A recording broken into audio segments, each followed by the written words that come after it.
'Tis December 20th, 2025. We are right on the cusp of ending the year, and as always, it's going to be on a high note because we're having fun today. It is live 2 p.m. Eastern Standard Time, as it is every Saturday and Sunday. Let's get into it. Today, we are going to do a how-to video. As we know, every Saturday is some sort of educational element on the craft and or business.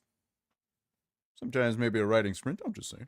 But today we are focusing on how to filter a narrative through character experience. We talk about this quite often on the channel, especially on the lives, but today I'm going to give a lesson on it. I'm going to give 3 examples, and we're going to talk about what it is and how to approach it to elevate and basically enhance the reading experience and immersion of it all. But before we get into it, let's say hi to everybody. What do we got? We got Flowers is in the house, palms, cushions, and gets comfort.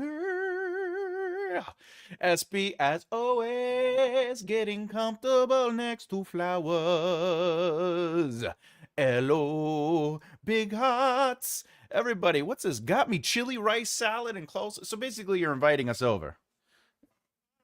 You're saying, hey, let's skip the Saturday live and let's all go over to Flowers' house and get some chili, rice, and salad. That's what I'm saying. Woo! Waves! By the way, I always think this is like that chicken thing that we used to do as kids where you draw your hand and make a chicken on it. Anyway. Good morning, Mallows Prime. Chicken cheese Guatemala on the chips for me. Hey, we can have a splendid a cornucopia of delight. Trust me, more the merrier. We're in for it now. We're all eating glass. That's true. If Emma shows up, it is her dinner time. So more character work. That's my jam.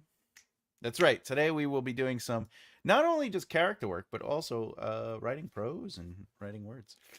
If you don't know, I have a poll that we will talk about at the end of the hour. Which writing rule? Oh, wait, that's not it. That's not it. Where did I put it? Uno momento. Why did I get deleted? Anyway, all right, let me just write. Prose, Clara, usually stems from. There we go. I don't know why I did that. Anyway, polls, clutter, usually stems from, and the answer opportunities are very straightforward. Trusting the reader too little, too many qualifying adverbs, over choreographing movement, redundant emotional beats. For the record, if we just need some clarity on that, trusting the reader too little means that you ultimately tell after you show, which is he slammed the door, his face red with a deep, burning anger. All right. Too many qualifying verbs are those very's, really's, completely's, suddenly's. We try to avoid the ly words whenever we possibly can. Over choreographing, we know what that is. One foot stepped in front of the other, his arm lifted, his elbow curled, his and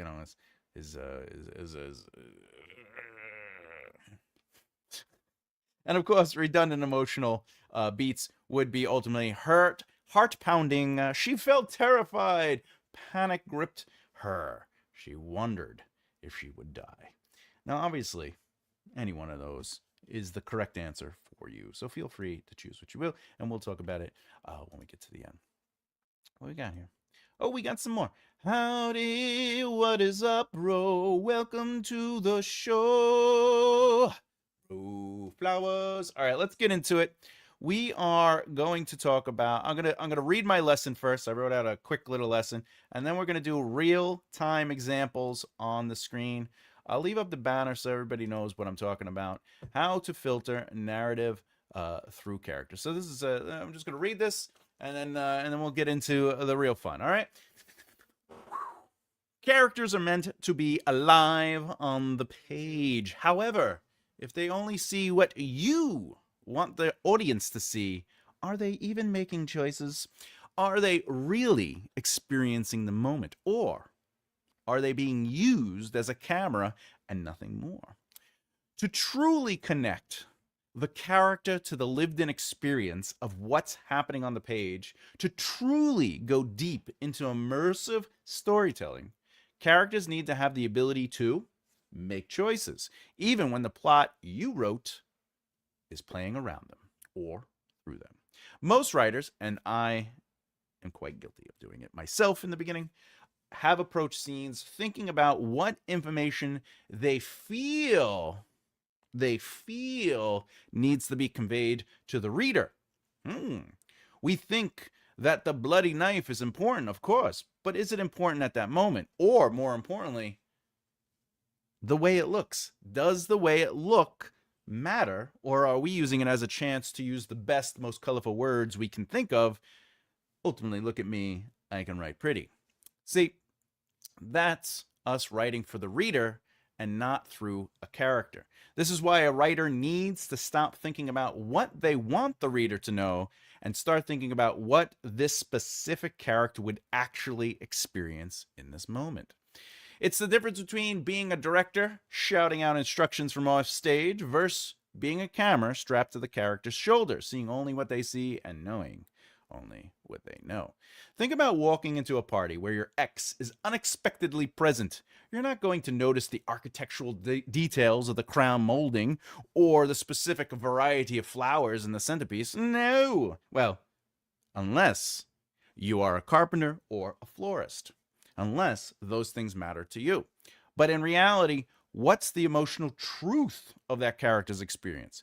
If they found out an ex if they found out that an ex, which ended badly or poorly, was just arriving at the same party you're at, then suddenly now it's really about how do I get out of here? I don't want to deal with this.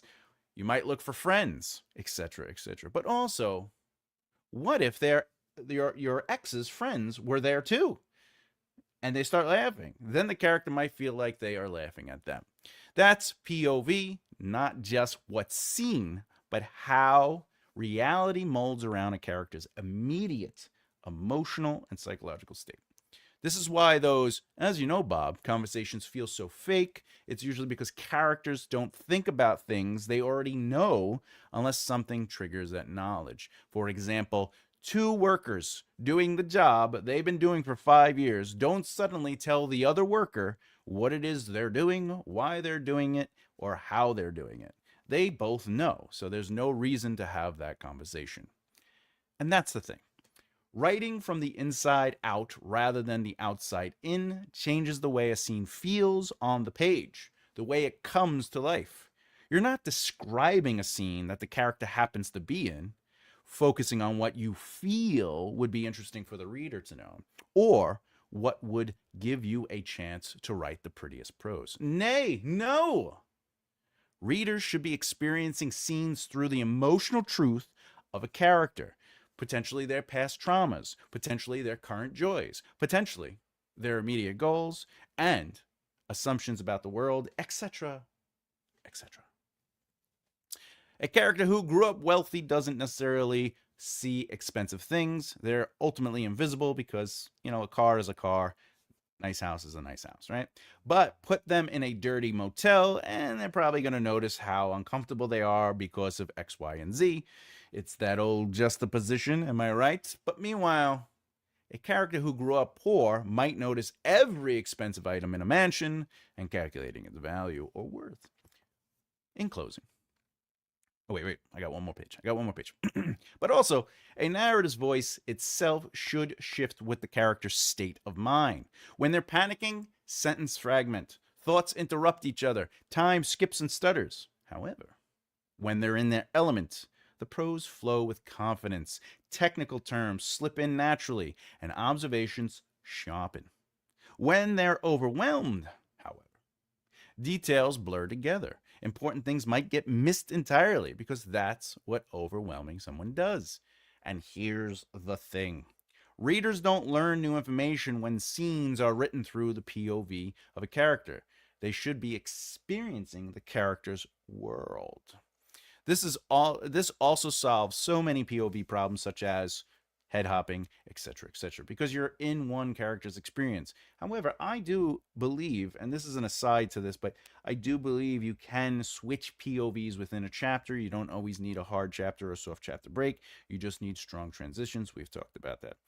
But The other element of utilizing this close immersive style of writing, you stop over explaining things because you're limited to what this character would notice and understand, what they know, or what they are experts in. The narrative becomes a lot tighter and more focused and ultimately more real. It's that vague but informative mentality. It's the why would this character even care about these things or talk about it if it's something they're inherently aware of? All right. The hardest part is letting go of this and letting go of the control. You have to trust that if you fully commit to the character's experience, the readers will get what they need. Maybe not in the order you originally planned, maybe not in the way you expected, but in a way that feels honest and truthful. So, in closing, it means that some important information will take a bit more time to reach the characters or readers. Sometimes it means beautiful prose gets cut because this particular character wouldn't even think of that or notice that. But honestly, when it works, when you really nail that feeling of living inside someone else's perspective, that's when readers forget they're reading. That's when they start arguing about characters like they're real people, because in that moment, through that POV, they were. But what does that look like? So that's what we're going to talk about in real time today. Any questions before we get into it? And of course, let's jump on and see what we got here. Hey, oh, we got Hyro, Hi SB, everybody. So before I jump into the real time examples, do you have any questions about what I just talked about? Do you need clarity on anything, etc., etc., etc.? But I will get this all ready. Let's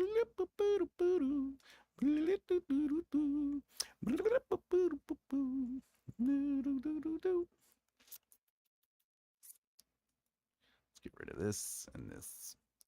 All right. Wee, wee, wee, wee, wee, wee, wee, wee, wee, bum, bum, bum. Hey, Afghani, what's up, my friend? Hello. Is it me you're looking for? I could see it in your eyes. I could feel it in your ties. Hello. All right. Oh, here we go. Transitions. Can you show us how without page breaks? Yeah, I could do a. I do a real quick version. Okay. This is what a real quick transition looks like. That is considered a smooth transition. Thomas. By the way, I'm gonna just make it very simple, but you could just get a little bit more emotionally elaborate with it if you so choose to. But next to Bellezza. You spell that right? Melissa. Anyway. The crowd moved around them. I'm just going very simple because I just want to show you the thing. Right? So Thomas stood next to Melissa. The crowd, actually, just because my brain, the crowd moving around them. All right. Now this is in Thomas's head because Thomas stood next to Melissa. Okay. If it was the other way around, it might say. No, you could still probably get away, but let's go deeper into Thomas. So he scanned the room. He scanned the room. Searching for Bob of all people. All right. Now, that's that we are set up technically inside Thomas's POV, okay? But then if I wanted to, I go Bob waved from across the room. Thomas handed Melissa his drink. I'll be right back. All right. Leave me here with the drink. Yes. Fine. You know me. All right. You could say this. Melissa said as Thomas walked away. All right. She laid his drink down. Headed to the bathroom. All right. So to explain what's happening here, 1 second. I got everything right. All right. So when I talk about smooth transitions, Wavity wave, wave, wave. Hey, Evgeny. So when I talk about smooth transitions, what's happening here is we start in Thomas's head. And again, I'm just writing it very, very, very, very crisp. Yes, yes. Flowers, that's a great way. Yes, it's like a relay race. So Thomas stood next to Melissa, the crowd moving around them. He scanned the room searching for Bob. This is still Thomas's POV. Bob waved. I could even say Bob waved at him from across the room. This is still POV. Thomas handed Melissa his drink. Right? I'll be right back. This is all in Thomas's POV. The smooth transition is ultimately that he's handing Melissa his drink, and then she talks. That's the change off. All right, leave me here with the drink. I guess I'll be fine. You know me, Melissa said as Thomas walked away. She laid his drink down and headed to the bathroom. So now we are firmly in Melissa's POV, and it's a smooth transition. This is normally not recommended. Like most editors and most agents and most publishers might, on the whole, say, "Hey, you should stay in Thomas's point of view." This method is very much in the style of cinematic third-person limited rotating. So the way I write, this is very much in that. And the reason is because we actually are moving the camera. The camera is on Thomas. Okay, maybe he's closer to center frame, and Melissa is to his right or left. And then as he gives her the drink and says, "I'll be back," he's walking off the scene, but Melissa stays in the shot. And that's how cinematic third person limited rotating. You have to picture it that way. Like, how would this look like on camera? What would the shot look like? And that's a good way to tell if you're ultimately writing in a smooth transition. But that's a transition. However, today's episode is not necessarily about transitions. We are talking about staying within the immersive narrative experience of a character. So what I'm going to do today, and again, if you have any questions about this technique, how to filter narrative through character experiences and what that means and what I talked about, please feel free to ask the questions while I'm doing the lessons. I will not be distracted by it, but I will take a drink of water. All right, everyone. Now that was a smooth. I appreciate that, SB. I mean, yeah. The writing was just generic. Like, I was just trying to get through it. But yeah, that is, I'm just trying to just show a quick example. But I appreciate that. Thank you. When you read the Death of a King series, SB, you'll see that I do that constantly. I'm constantly doing those. Where we are is still it's a scary place to be.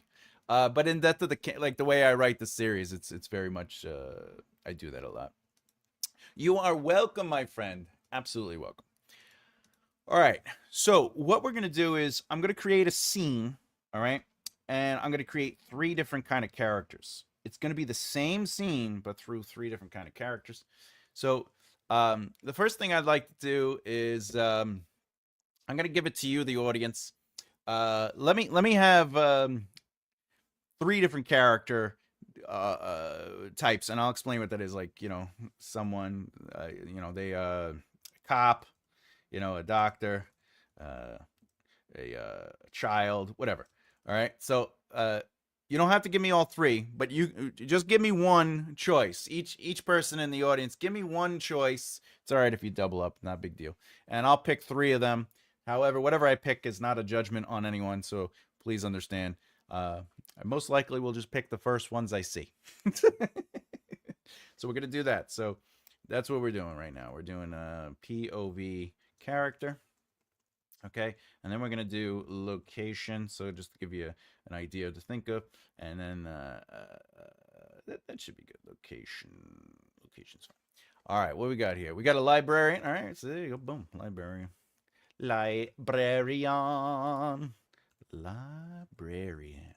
We got a doctor. Doctor, give me the thing. I got a bad case and I'm loving you. Yeah. All right, I need one more character type.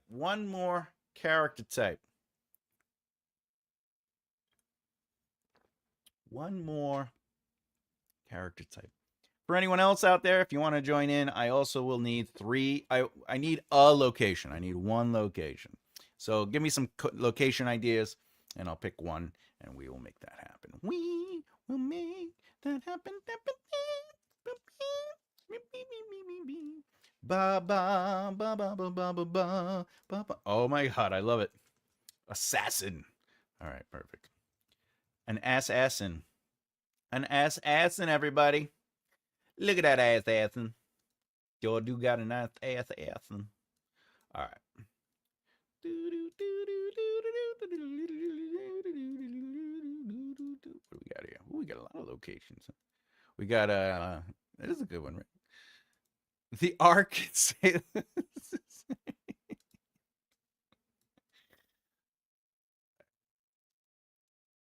Where? Louis, Missouri. The Archway in St. Louis, Missouri.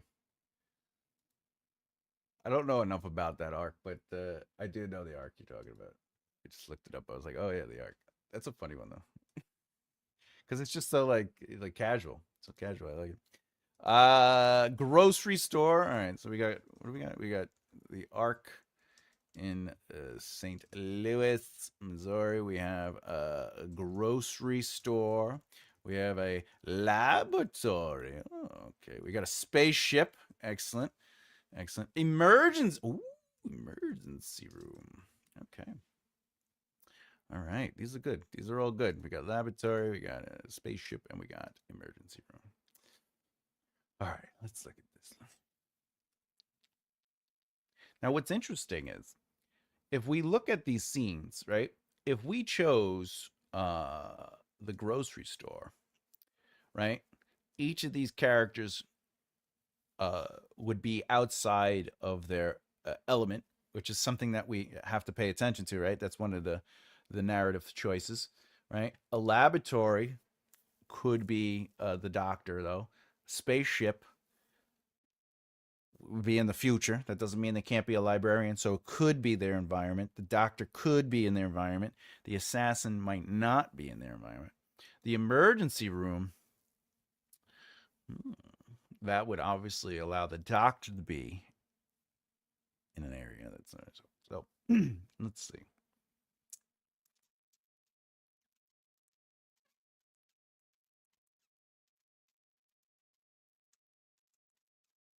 All right, let's see. We're a half hour in. All right, let's go with I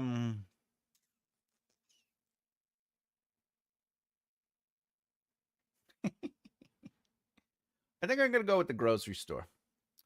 All right. Grocery store. And I'll tell you why. Because it's so like to see an assassin in a grocery store, I think is kind of funny. Because the assassin could be in any one of these areas, but like, what if the assassin's just getting food, you know? Hey, what's up, Richard? An assassin in the emergency room? It happens. It happens. Happens. Rich, if you don't know what you're coming into, basically what we're doing is we're figuring out 3 different character POVs. We got a librarian, a doctor, and an assassin. And then we chose a location. And now we're going to write the same scene through the different POVs. So I'm going to write, the first option is going to be the librarian walking around a grocery store. A librarian walking around a grocery store. So, ooh, yes. Because when we do immersion, to give you the quick rundown, Richard, because you missed the beginning. Ultimately, what I'm saying is, often writers will find themselves describing and experiencing the scene for the reader to know what's going on because the author wants those things. But this exercise is more about writing through the literal POV of a character and what they would experience. Okay. Oh, let me do this. Do do do do do. Boo boo boo. Do do do do do. Meow meow. Assassin. Assassin. Let's do it. Off the top of the dome. Let's do it. All right. Bing. the door.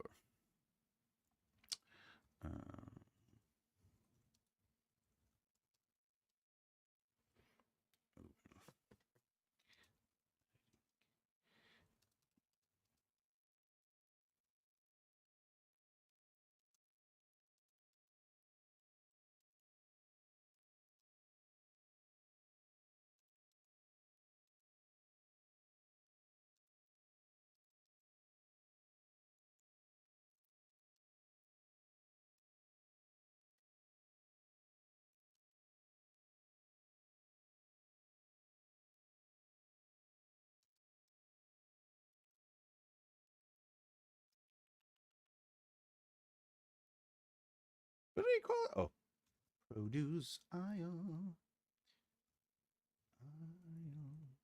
Ion. Did I spell that wrong? I feel like I spelled aisle wrong. I'll be honest with you. All right. Bing! The automatic door opened, sliding out of the way as Claire entered the grocery store. She grabbed the first cart, pulled it out. Actually, you know what? It should be pulling it out of the stack, comma, and headed into the produce aisle. That's how we get that in there. All right, so.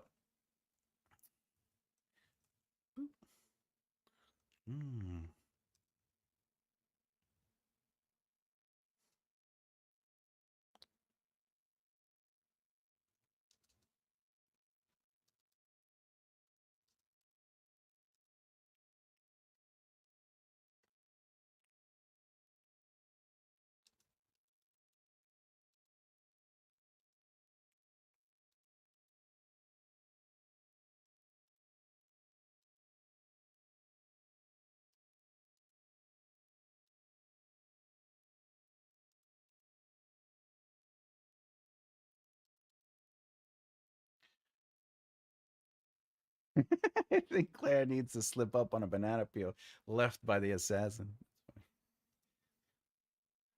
The scenes will be written as if the other characters didn't exist, so it's there. They only exist within that scene. So what I'm gonna do is I'm gonna take the doctor and have them enter the store, and them choose to go somewhere, etc. Banana assassin. That's funny. Cunningly planted by said assassin. Give flowers a gong. Ah, oh, no way. No way. That was a good one. We here appreciate the puns. We appreciate it.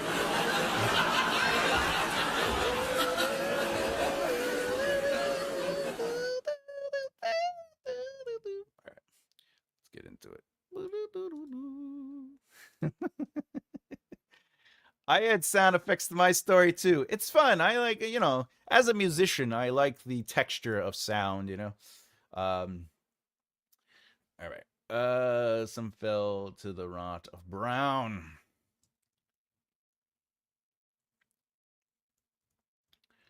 Claire.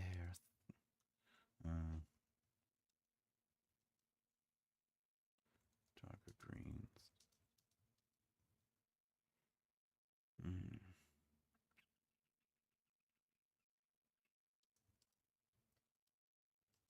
How do you spell what do they call the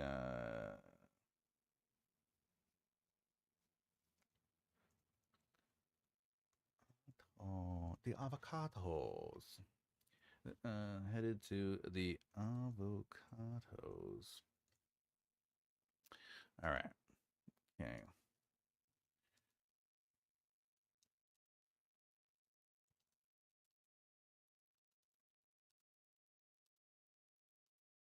Right they were.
All right.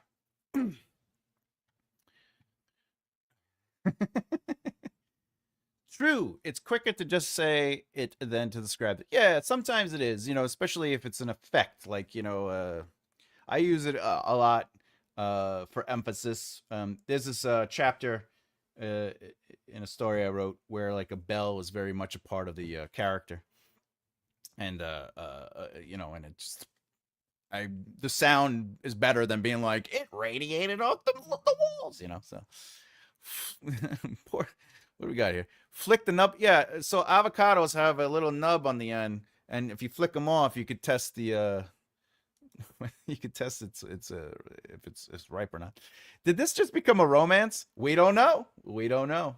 We don't know. Could be. Head cheerler, what's up, Emma? Very full of tacos, so my cheers will be subtle. You got the tacos. We got flowers with the chili. We got some chicken. What do we got? Empanadas? I forget. We got chicken. SB has some chicken cheese in Guatemala. Yeah, with chips. We're all eating something. Oh, Emma, Richard. Um, welcome, Emma.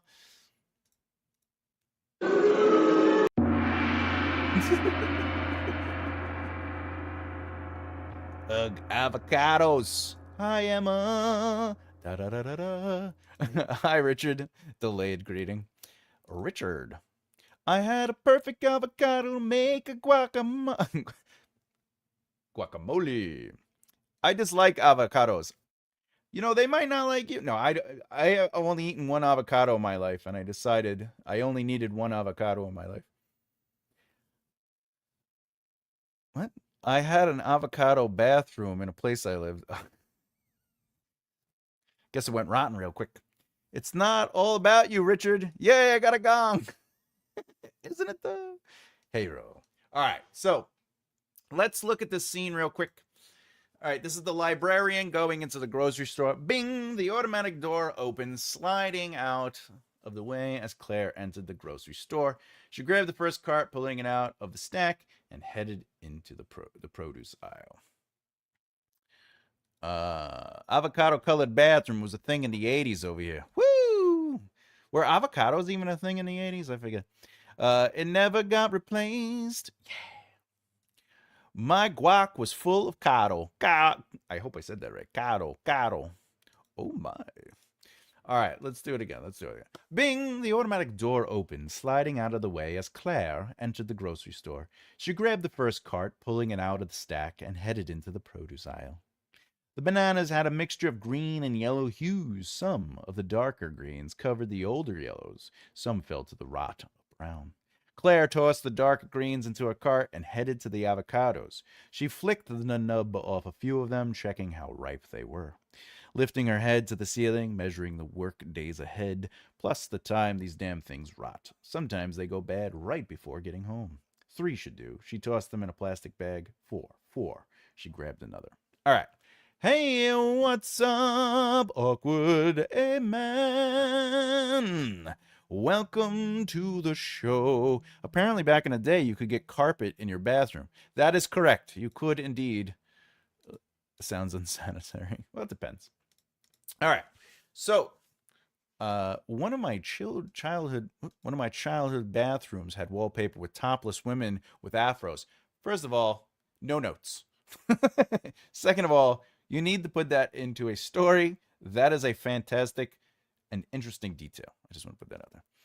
Carpeted bathrooms are so gross. Well, it depends. I don't know if you know this, but you're supposed to do all the deeds into the toilet and not onto the floor. So, just saying. Hi, Emma. If you think about it, avocado colored porcelain is much easier to keep clean than white. Well, yeah, I guess it is.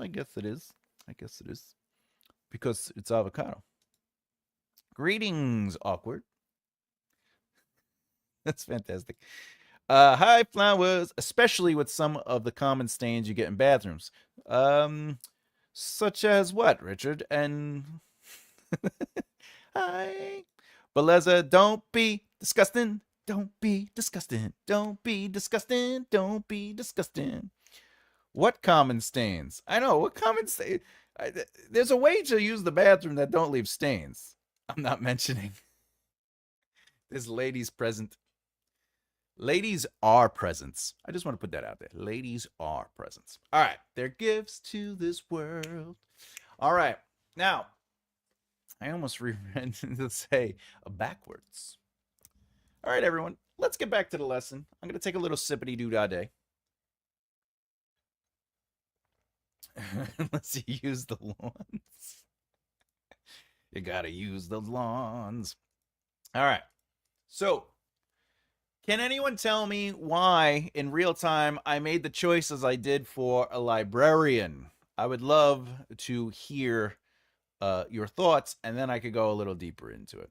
Oh, Thomas, you flatterers. Well, you know, as I was raised by many a women, and I always find myself not only highly entertained, but highly enlightened about when I'm surrounded. And by the way, the majority of my friends are indeed the ladies, and it just worked out that way. No clue, Ro. No clue. That's all right. We don't have to have a clue, but we do have 8 people in the room. So let's, if anyone has an idea of why she's categorizing her, categorizing her avocados. Interesting, interesting. And Emma fattened us. She fattened us with food. All right. Oh my. All right, so far we have she categorized the avocados. And she's at work, so prepping food. Okay. Well, she is currently in the grocery store. But she is prepping food in her mind. She's prepping food in her mind. She's thinking about what I'm gonna have for lunch, things like that. What else? What else? Any other things? Any other things? By the way, if I was going to go through this second, third, or fourth time, this scene would definitely change slightly. I would add different elements to it. Maybe a squeaky wheel, just because, in my mind, she's thinking about what she will need. Yeah, she's definitely thinking about what she's needing.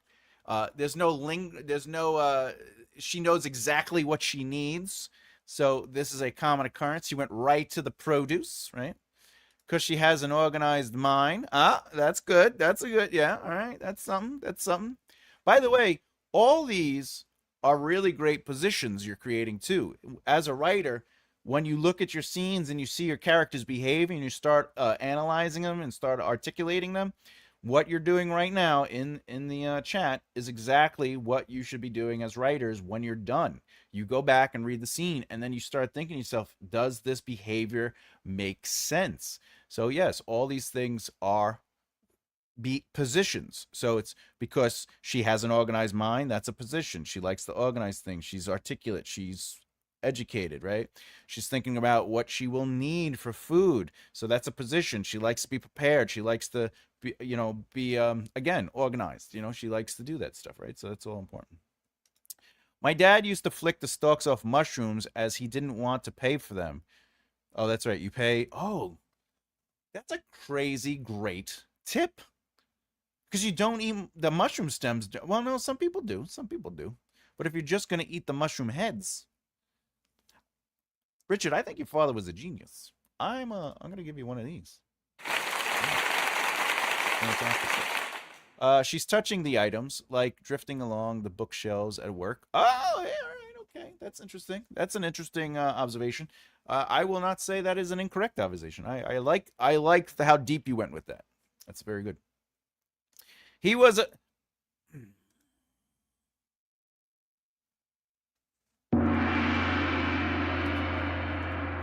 He was a fun guy.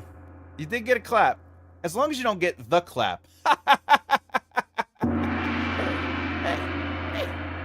I told a joke. I control the sounds. How did that happen? I use all of the mushroom. Oh, yeah. Definitely use all the mushroom. I can't use any of the mushroom. Let's be honest. It will kill me. And a gong. Oh, my. Snort. Richard got a gong. And an applause. Yeah, he got doubled up today. He got doubled up today. He's being rude. Me? Never. Thomas, don't encourage Richard, please. Yes, ma'am. I'll be honest, I laughed too. He was giving health advice, Richard. I'll allow it. That's right. That's right. Okay. What's going on with my hair? Okay.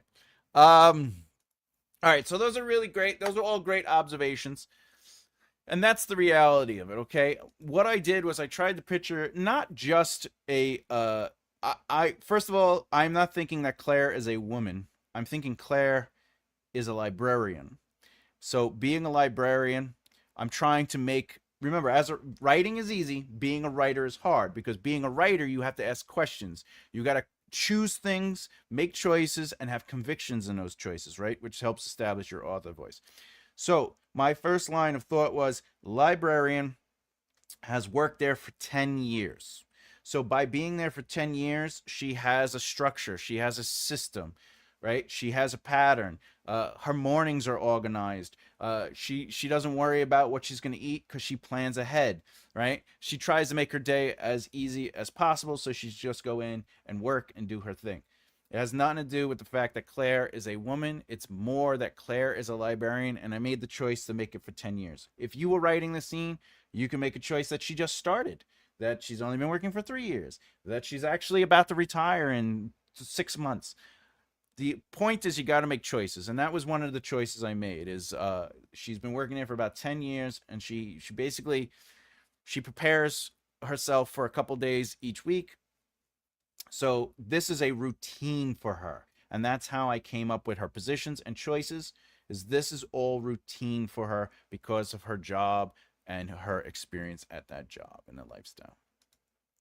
Wait, Claire is a librarian, and so I understand what you're saying, Richard, but the way I teach writing is if you start with the exterior of things, then you're losing the internal truth. So the internal truth comes from 10 years as a librarian and not necessarily that it's a woman who is a librarian. So it's 10 years. The experience of 10 years tells me more about who they are than Claire is a woman. Because it would be like saying Claire is a Sicilian. So does that mean she eats pizza, wears gold necklaces, and talks with her hands? And though I am Sicilian and I talk with my hands, that doesn't necessarily mean Italian woman talks with her hands. She automatically is the cook of the family. She has an attitude. Like if you write like that, you take away the internal truth. So I always start with things that are more important. Her pronouns are overdue.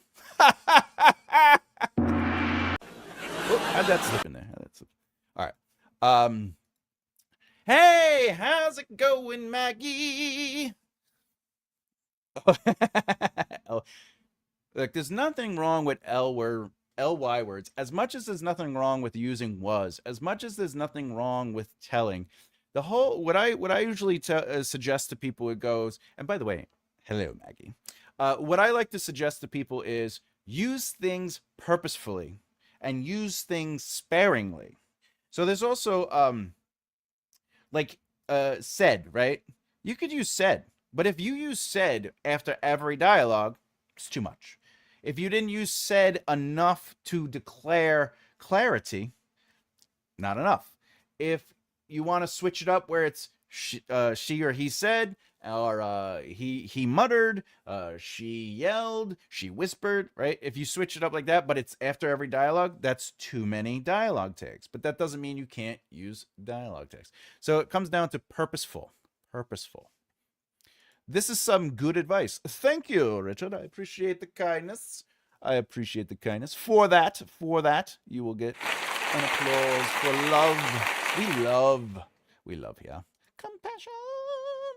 She is shaped, yes, she is 100% shaped by her experience.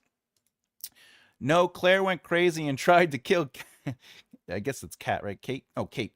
For taking Aaron with her when she left the island. Oh, I see what you're doing. Who's the main? Is Brian the main guy? Isn't Brian the main guy in Lost? I forget. That's actually fascinating advice, Thomas. Well done. You are welcome, and I appreciate that. I appreciate the compliment. I assure you. Characters are not. Yes, they are very much not stereotypes, and uh, uh, I'm the first to say, like when I watch something, I'm like, this is terrible. Like when it's a stereotype, I'm just not a fan of it.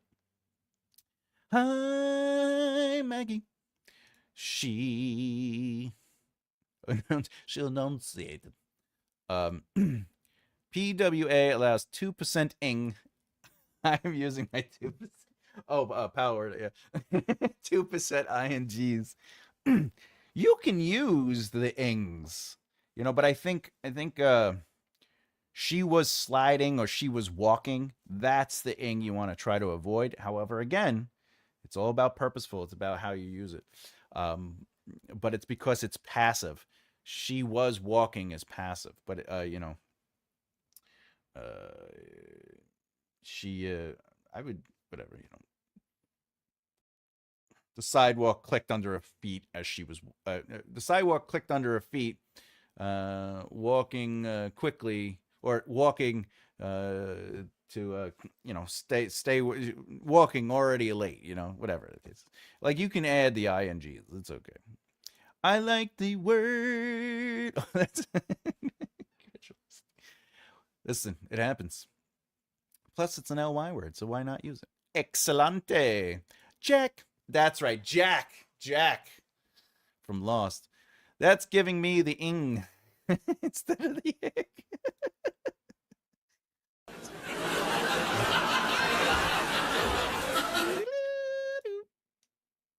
I would use the laughter more, but the laughter track is so long, I gotta like lower the volume to show them. Raise your hand if you have rewritten the ending of something and ignored the ending presented by the media machine. Many a times. I am. All right, so let's go. Let's do it again. We're going to be in the grocery store. We're going to take the same exact scene. Richard's honorable. He's on a roll. Okay.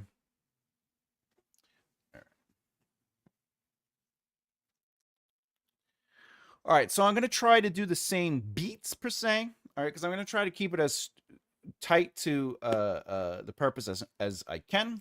And the reason I'm doing this is because I'm ultimately just going to go through and just change some of the things that they make choices on.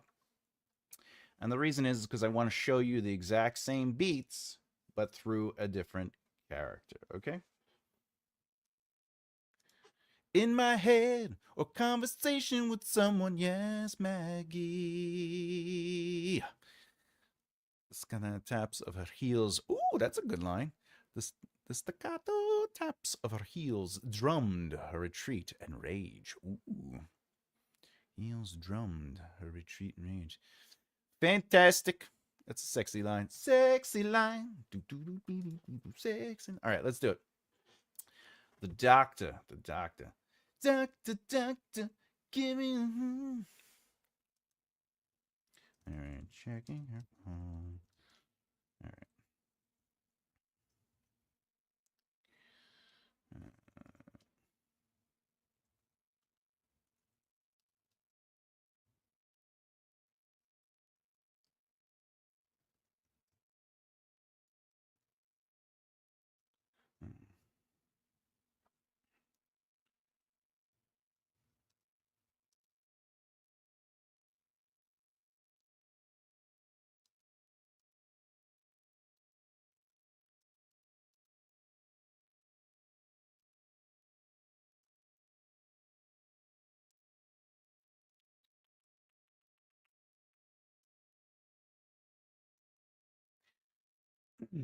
Okay.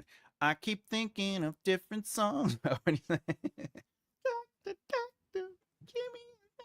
right. Checking her phone. Susan stepped through the automatic doors. Her eyes. Her head down. She sent.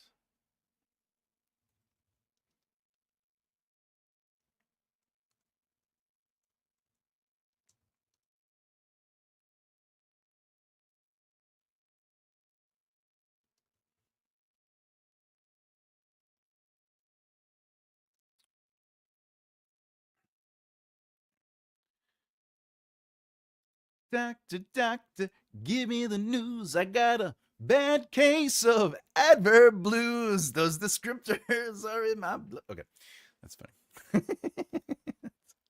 I can't let them go unused.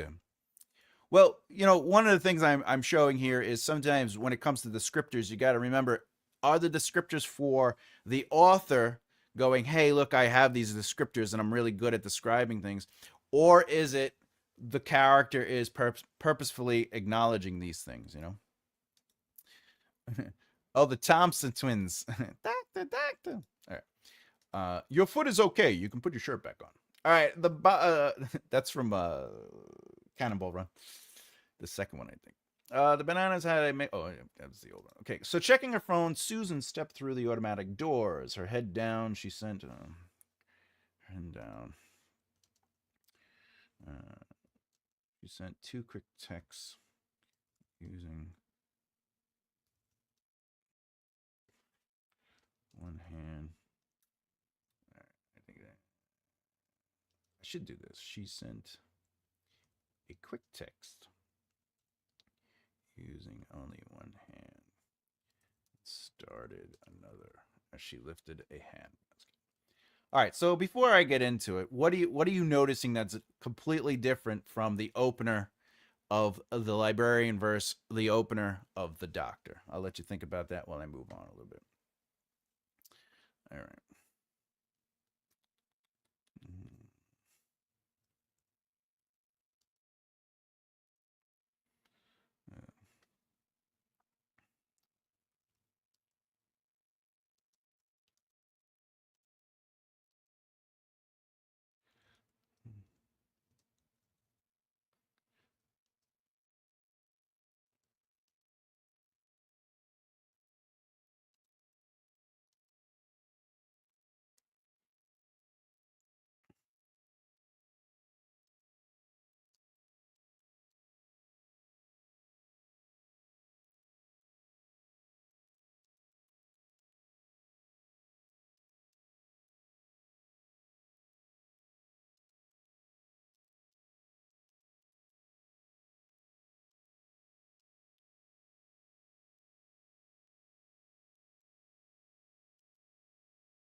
She's obviously not paying as close attention, so maybe a frequent shopper here, a shopper there, and knows her way around. Interesting, interesting.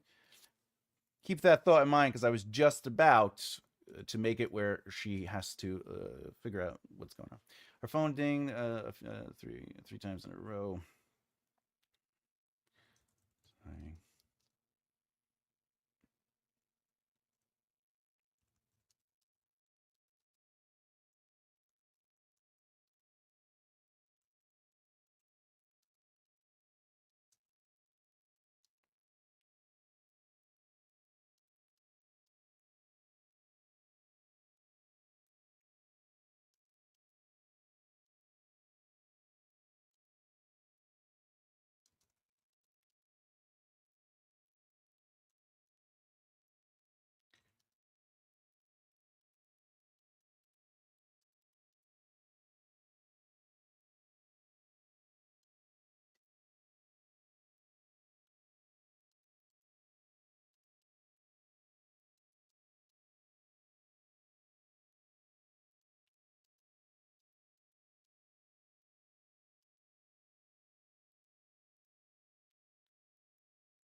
You just writing and ignoring the existing text is interesting too to me. It's just distracts from editing. I usually space it 2 lines below. You just writing and ignoring the existing texts is interesting. Oh, yeah, yeah, yeah. Yeah. Hello, welcome. I love the name, Flays Flame. I like it. Hi, Flays. Yeah, I just, it's just my brain just does that. It's because when I do zero draft, my zero draft chapter outlines, uh, I just write it out as it is, and then I take that and I put it onto another document, and then I write the first draft above it. So I'm constantly like slowly. But welcome to the stream. Welcome to the stream. Howdy, Flays. Do do do do do. All right. Fantastic. Okay, let's see. How are we doing here? How long was this one? I'm going to try to keep it the same length, just to boop. 127. I think I got about the same. All right, we got a little bit longer to go. All right.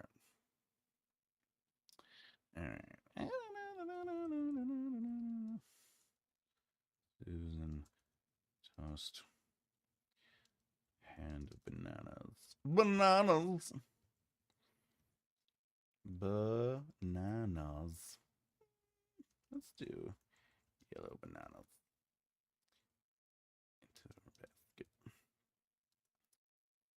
All right.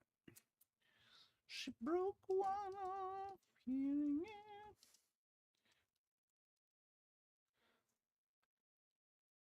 A small bite. I think that's good for now for her. All right. Okay. Hello, other viewers. Did they remember the toilet paper? Never. All right. So let's wait, let me just check the spelling. Let me check my spellings. All right. The gentleman. Ooh, her phone ding ding ding. Is it two G's? Dinged. All right. Healing. Remember, all great writers have great editors, and all great writing is rewriting. I know too. The cat has made it, everybody. The cat is here. All right, so let's read this version. Checking her phone, Susan stepped through the automatic doors. Her head down, she sent a quick text using only one hand and started another as she lifted a handbasket. Susan nudged a random person's shoulder. Sorry. The gentleman nodded, dark circles rounded beneath his eyes, and a few skin tags pushed from his neck. Her phone dinged 3 times in a row. Sighing, she hung the basket handle over her shoulder and responded. Her fingers clicked away, fast and seasoned. She glanced around the front of the store and pulled the basket to her hand before heading into the produce area. Susan tossed a hand of yellow bananas into her basket. She broke one off, peeling it and taking a small bite. All right, so what do we got here? I thought that the descriptions of the bananas were redundant, but you deleting it was unexpected. Oh, yeah. Well, the just to be clear, because you're coming in, I wrote a scene beforehand in the POV of a librarian doing the same thing. And now what I'm doing is I'm taking the exact same scene and I just copy and paste it so I could see the beats. And now I'm putting it through the doctor's POV. Keep in mind, this is also just a quick zero draft. It's just me just writing it out quickly. So, obviously if I went through and everything. Oh, here we go. All right. Yeah. So the question is, what is it you're noticing about the character's behavior on the page, and how is it telling us about the character? Okay. And the descriptions. Used to multitasking, and she spotted the guy's skin tags. That's right. So she's a doctor. All right. She's constantly busy. She's always in a rush. Oh, I'm a bloody moron. I completely forgot the title. That's okay. We do not judge on this show. We do not judge on this show. We just have fun. It's all about learning here. So yeah, so she's a doctor. So she's multitasking. She's used to quick stuff. She has to get answers to people, right? But also, if you notice, she's not paying attention to the ding of the door. She's not paying attention to the details, which a librarian would, because a librarian would most likely be more prone to reading, to enjoying books, to loving the immersion, to loving the details, to loving the experience of things. So she's going to notice stuff, right? I just saw an author streaming and went, "That's interesting." The title completely went over my head. That's all right. That's all right. I'm glad you're here and you're checking us out and enjoying a little fun ride. We're doing all this in real time too, so none of this is pre-written. So just I'm just trying to show people how to work through the process and make choices and stuff like that. What other things are you all noticing that makes this character very much experiencing the same thing? Which, by the way, so far is somebody entering a grocery store and going to the produce aisle. So that is the thing we have to notice. Always the produce aisle, right? She's in a rush as she doesn't have time to eat. Probably just gonna grab a banana and go, right? Well, the hand of yellow bananas is basically she's taking a grouping of bananas, but specifically, if you notice, they're yellow. So the librarian took the darker green so they can ripe over time, whereas she's taking the ones that are ready to eat now. She took a handful, put it in a basket, and she starts eating one of them because she's got to eat on the go. She's got to keep her energy up. She's eating potassium, right? What? Oh, hey, baby. Hey, baby. Two's here, everybody. Uh, but yes, I love. She's obviously noticing the guy, the dark around his eyes, and the skin tags, because she needs to eat them straight away. Absolutely. Hi, Ari. This is actually pretty interesting. My narration is usually pretty consistent. The characters don't usually affect it. This is new to me. Well, that's great that you say that. Yeah, one of the things I teach on this channel is ultimately this: is that you should be writing POVs, third person limited, and first person should definitely be through the character's experiences and choices, right? Because that becomes the story of the narrative. Whereas if you're in third person omniscient, then it's through the narrator's position, right? But what this does is it allows that moments be filtered through the character's emotional experiences and choices. Instead of it coming off as telling, we are showing the character making choices of what is it they notice, what is it they're doing. Their behavior becomes essential to the movement of the plot. The plot can be whatever you want. In this case, the plot is entering a grocery store, going to the produce, and getting bananas, right? So that is the plot. But the story, because all narratives are made up of both plot and story, plot is what needs to happen no matter what, and story is how the plot unfolds through the emotional choices and experiences of the characters. And that's what we're showing here today, is ultimately each character creates a different emotional experience and choices. So that's what we're doing here. Darn typos. That's all right. No one judges anybody here, my friend. My friend. All right. So let's go to the next one. The assassin. Assassin. Let's bring this down a little bit. We got here. But then again, I usually view the main character as the one narrating. If they don't know the character personally, the narrator usually says their title and their name as a friend would. Oh yeah, like, oh, this is the king, this is the queen, this is the vice front. Yeah, I get that.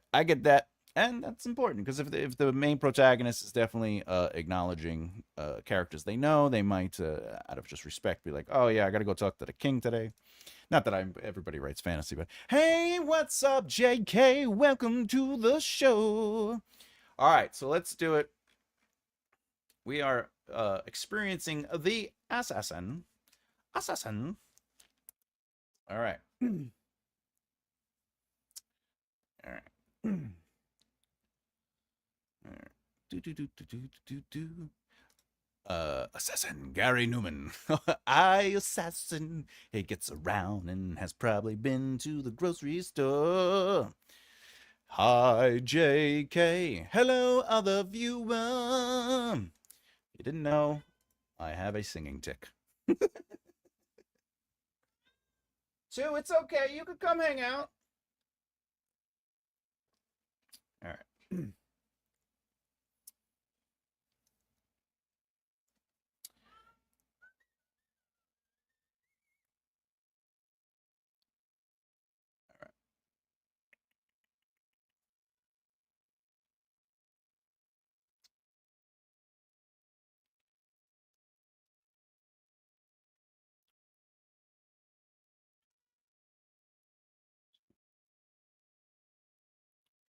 actually. I'm trying to get the scene. I'm trying to get the framing. Plus, the cat is meowing in my ear. Good to see you all. Hi, Joanne. What, baby? Come on. You want to hang out? Come hang out. Come on. All right. Let's see. I want to get him. I want to get the assassin paying attention to their surroundings a little bit more. So, there you are, baby. There you are, baby. Yeah. All right.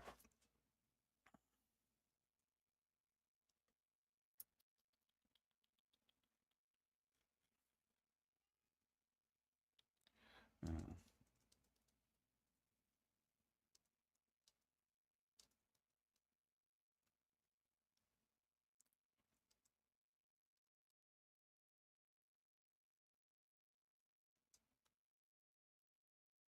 grocery store.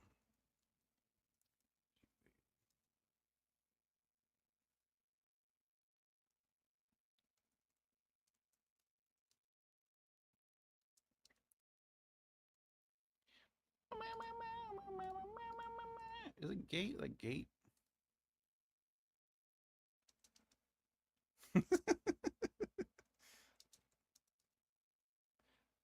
it gate? Oh, it's Geo. All right. Ooh, what we got here? What we got here? Uh-oh, the cat. Oh, music would probably help in writing this. Maybe. I need like I almost honestly when I'm like writing, I need total silence because I come from the music world. You know, that's where I started. Like, and every time I hear music, my brain just starts like, oh, there's the bass, there's the guitar. Oh, they're playing this note. Oh, that's the scale. There, and I can't focus because my brain is like trying to enjoy the music. Yeah, the cat's out to play. How's the cat? She's doing all right. She just wants my attention all the time. The assassin should probably sit in the car and scope out the front door for a few minutes before entering. I agree with that, SB, and I would assume that that's what happened. But what I'm trying to do as for the exercise is the plot is they are entering the grocery store and then going to the produce. So I'm trying to maintain those same plot beats for the exercise specifically. So we aren't before the choice to go into the grocery store. We are in the choice to go into the grocery store. But that would be a fantastic character beat because they would be, making sense of things and stuff. Excellent, excellent. The assassin would be conscious of the number, attention, and places of people, and they would probably steal the banana. You got to steal the bananas. Ah, cat cameo. You should give her treats. She gets all the treats, let's be honest. Then it is seen in an aisle later. She deserves all the treats. She does deserve all the treats. All right, so Christine stepped to the side, letting two men walk out of the grocery store. She waited, gauging their size and gait.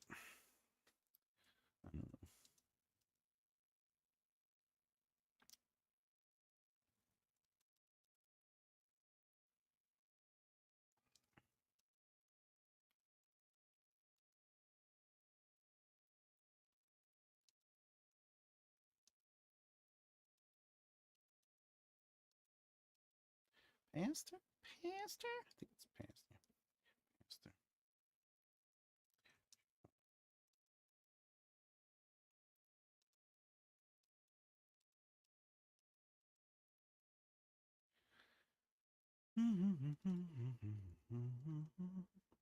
We got here.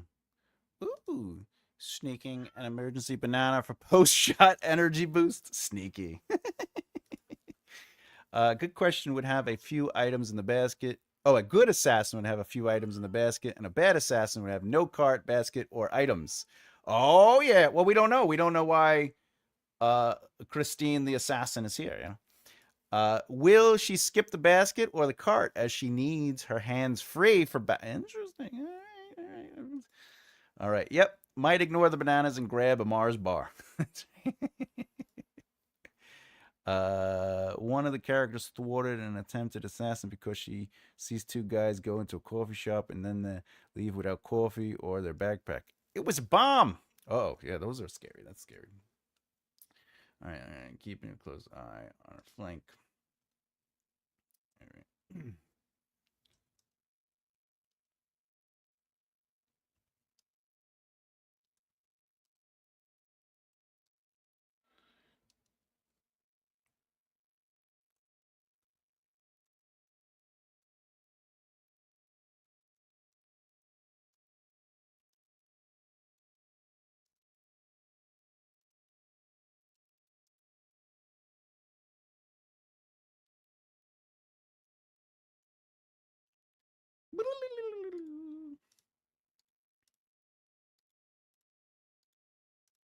Just checking the spelling. My spell check doesn't pop up for some reason. Oh, look at that. I did good. All right. Do. A thrown basket would be a pretty good distraction, though. Then, populate. That's right. Oh, I see. She took her own recyclable bag. All right. So just to be clear, all these ideas are amazing that you're coming up with. But the point of the exercise is to maintain the exact same plot. So the exact same plot is to enter the grocery store and go to the produce aisle and get a banana. And get the bananas. I will break away the reveal. Christine is not trying to assassinate anyone at this exact moment. She's just simply going in to get some bananas. But these are all great ideas. Just pull your leg.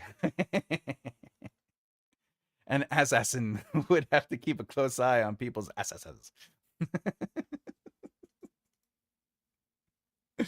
Yeah, I would love to write Christine going in, like, ready to do stabby, but this is just, she just needs a banana, maybe two. She wants some bananas. That's right. She's already done the assassin, killing. She assassin. I'm trying to overpronounce it. She already did the killing. What? A cook isn't always cooking. How shocking. That's right. That's right. That is correct. That is correct. The cook isn't always cooking. That's funny. That's funny. I like that. Just like the doctor isn't doctoring. The doctor's not working on anybody, and the librarian isn't librarying. But the protag still needs the protag. All right. People in produce. All right. But I'll add a little something for everyone, all right? Okay.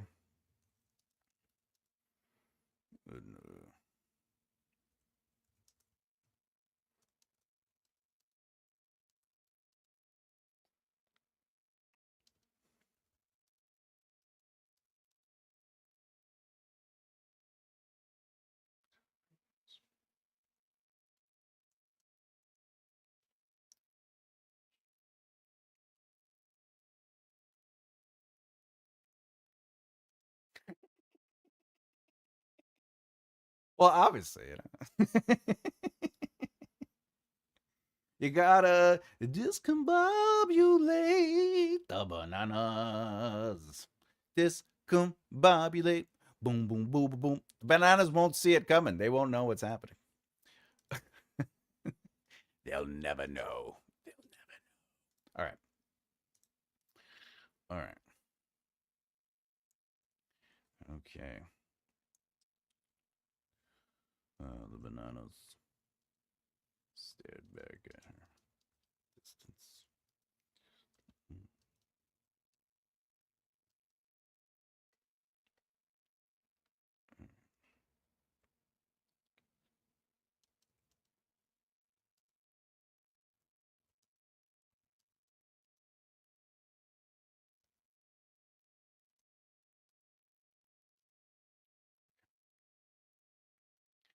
As long as she doesn't stick in the tailpipe of a car. Okay.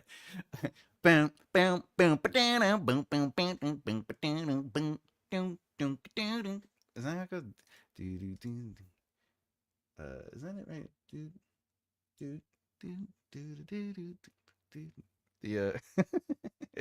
Beverly Hills, right? Beverly, how's that song go? Beverly Hills Cop theme. Dun, dun, dun, dun, dun. How's that go? The theme is like do do do do do do do do do do do. Fun story. One of my friends was the actual manager of Eddie Murphy when he was starting out at the Comic Strip Live. He owns a comic strip. Well, he's gone now. He passed away. Do, do, do, do, do, do, do, do, do, do,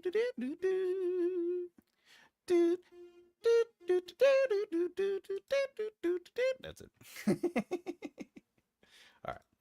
The banana stared back at her in the distance as her stomach fought a long night of not eating. She strolled. Take care. Hunger. Not to make a theme. All right.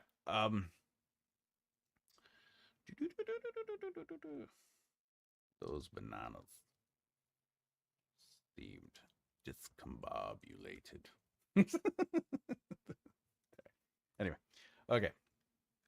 We can get rid of this. Boop. Is it 120? I bet you there's 111. All right. She strolled to take care of her hunger, not to make a scene. Hmm.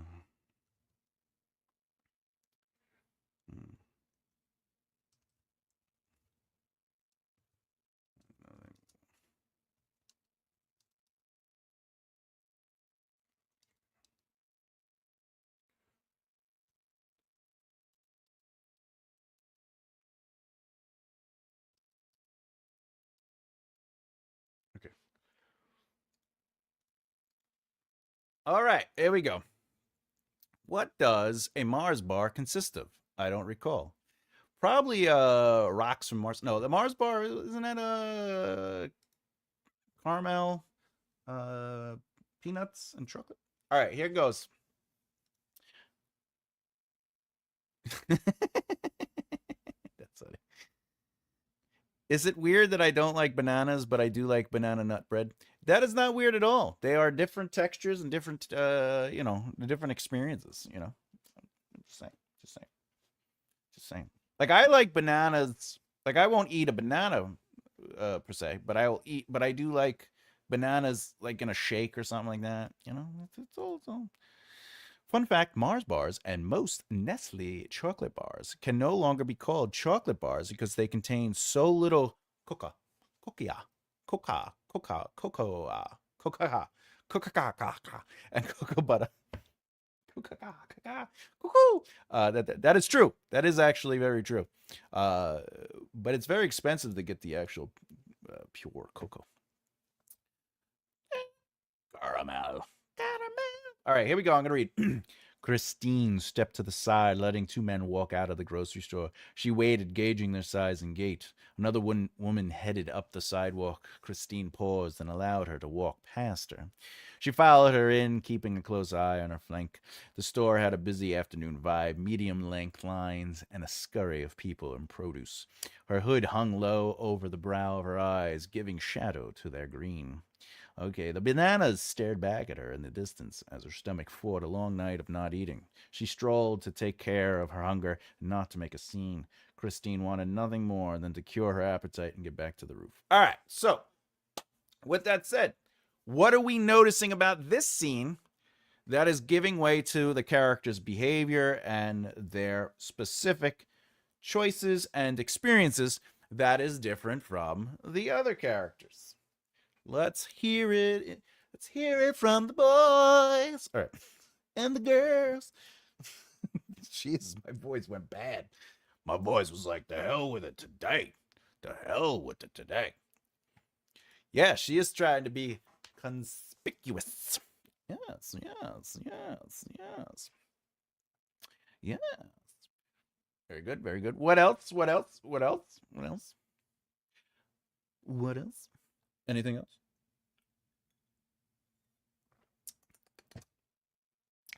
Da, da, da, da, da, da.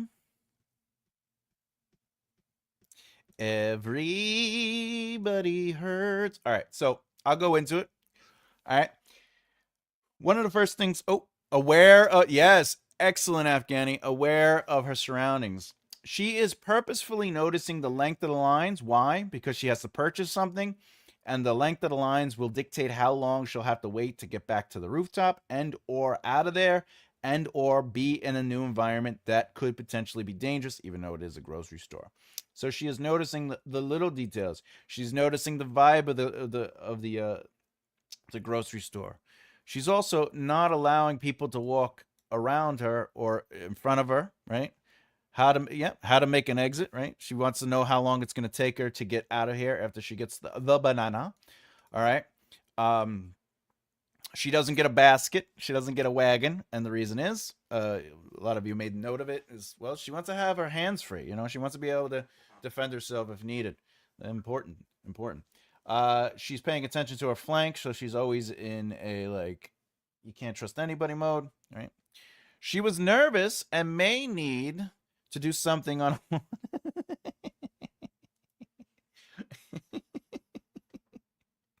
She's gotta make a poopity doop doop today. I added this just to be funny because, you know, she's an assassin, so she has a hood. Anyway, but I'm also alluding to where she came from and where she's going back to, which is she's on an actual mission and she's hanging out on a rooftop. She's hungry. She hasn't eaten all night. Okay, Assassin 101 has been failed, but also, you know, sometimes you don't want to eat and drink when you're on a stakeout because, you know, you can't leave the area, you know. So, all right. So all three of these scenes are plot identical. A character walks into a grocery store and a character gets groceries. Okay? Now, they all show who these characters are through behavior, through choices, and through their experience of the scene itself. So to just run through again, the librarian is not in a rush. The librarian is not noticing everything, but they are focused on what? Their job. They've been working there for 10 years. They want to have their food for the week, you know, their lunch is ready. They've been coming here so long that they just have a pattern, you know, a routine. They're noticing the fruits, or I should say, you know, the bananas and the avocados, in a sense of how is this going to last? Will I be able to get there? By the way, she chose 3, no, 4 days. So she's not buying for the whole week. She's buying in groups. She's like, oh, I could probably get this much out of it. Okay. Potassium is always good to keep your energy up and stuff like that, especially as a quick little snack. Avocado is highly healthy for you, right? So everything has to do with how she approaches her job and her job lifestyle. The doctor, on the other hand, is in a rush. She probably is on a quick lunch break, right? She maybe is on her way to the hospital. Maybe she is just leaving the hospital. Maybe she is in the control of a ward or something like that. And she's dealing with a lot of quick needed answers. She's dealing with a lot of people reaching out to her. So we know she has some sort of level of value as far as a boss potentially, right? We don't need to tell the reader that stuff yet, but that stuff still exists, therefore it affects behavior. If you notice, I also didn't go into what the texts had to be about. And the reason is for her, they're just text. They're the text that she would normally get. It's, hey, this is went through. By the way, the file came in. Oh, so-and-so scheduled for blah, blah, blah, right? By the way, are you still coming in for the 6 o'clock? Whatever the case is, it's stuff that she wouldn't necessarily register. It's stuff that she was already aware of, or it's not narratively important, but it is behaviorally important. Okay. Now, with that said, this could lead to the next scene where she does make it to the hospital or she does get home. And as soon as she sits down, someone calls over, hey, so-and-so is, maybe having a baby. So maybe she helps deliver babies, whatever the case is. It could be anything, right? But all the behavior would still be there. The other thing is doctors just naturally would notice certain things. It's like if I went to a show and there was musicians playing on stage. There are things that I'm going to notice about them playing that somebody who just listens to music is not going to notice. Okay, and that would be the same thing with a doctor. All right, and then when we get to and she's in a rush. She's in a rush. When we get to the assassin, they're not necessarily in a rush, but they're also not taking their time. They're gauging their area. They're being protective. They're being conspicuous, right? So they're trying to be invisible while also allowing life to kind of move around them, and really their only goal is to get, because remember, motivations and goals. What's the motivation and goal of the scene? To get a banana. So they have to enter a grocery store, right? See how that's the importance of plot. Plot is just what needs to happen, but how you dress it up through story, through the emotional experiences and choices of your characters, changes the scene completely. This is literally the same exact scene as the other two. The difference is the way the characters experience that scene and the choices they make within that scene. All right?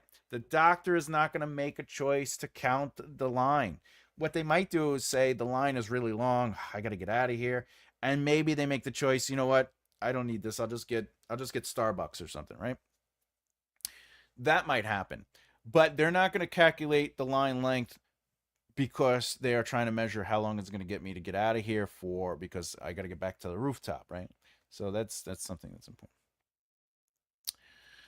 How would I count the beats? Is entering one beat, making the way to the aisle, and say, excellent question. All right, so if we went up to the top, so each passage, or is the whole thing considered? No, the whole thing is not considered one beat. However, the whole thing could be considered a plot beat, right? It could be a beat of plot. But when you're writing a scene out, you want to write it out in beats. And the way you do that is you look for movements, all right? Each passage is a movement. Bing, the automatic door opened, sliding out of the way as Clara entered the grocery store. She grabbed the first cart, pulling it out of the stack, and headed into the produce aisle. So this is the entrance of a supermarket. That is our first beat. She is now in the produce aisle. This is our second beat. We get to sit in it. The bananas had a mixture of green and yellow hues. Some of the darker greens covered the older yellows. Some fell to the rot of brown. That, by the way, is her POV is noticing those colors, and she's gauging them and rating, which ones are the right ones, okay? The third beat is literally her choosing the fruits.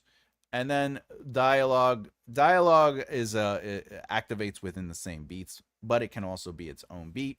And this is her just making a choice. She's officially choosing, right? So this is her calculating, and then this is her making the choice to get the beat, to get the fruit. So if you look at that, usually, but not always, each passage is like a beat. It should be a beat. It should lead to the next. That's how you create a faster movement, right? Or a faster read. Each passage, each movement is literally moving to the next beat. Checking her phone, she steps through the door, her head down. She started another as she lifted the basket. First beat. Next beat is she runs into somebody because she's not paying attention. Oh, sorry. This is actually all the same beat, right? The gentleman nodded, dark circles rounded beneath his eyes, and a few skin tags push from his neck. The reason that's one complete beat, and like I said, dialogue sometimes can connect to other beats, is because there is dialogue and it's a reaction too. So this is one beat. So right now we have two beats in this, right?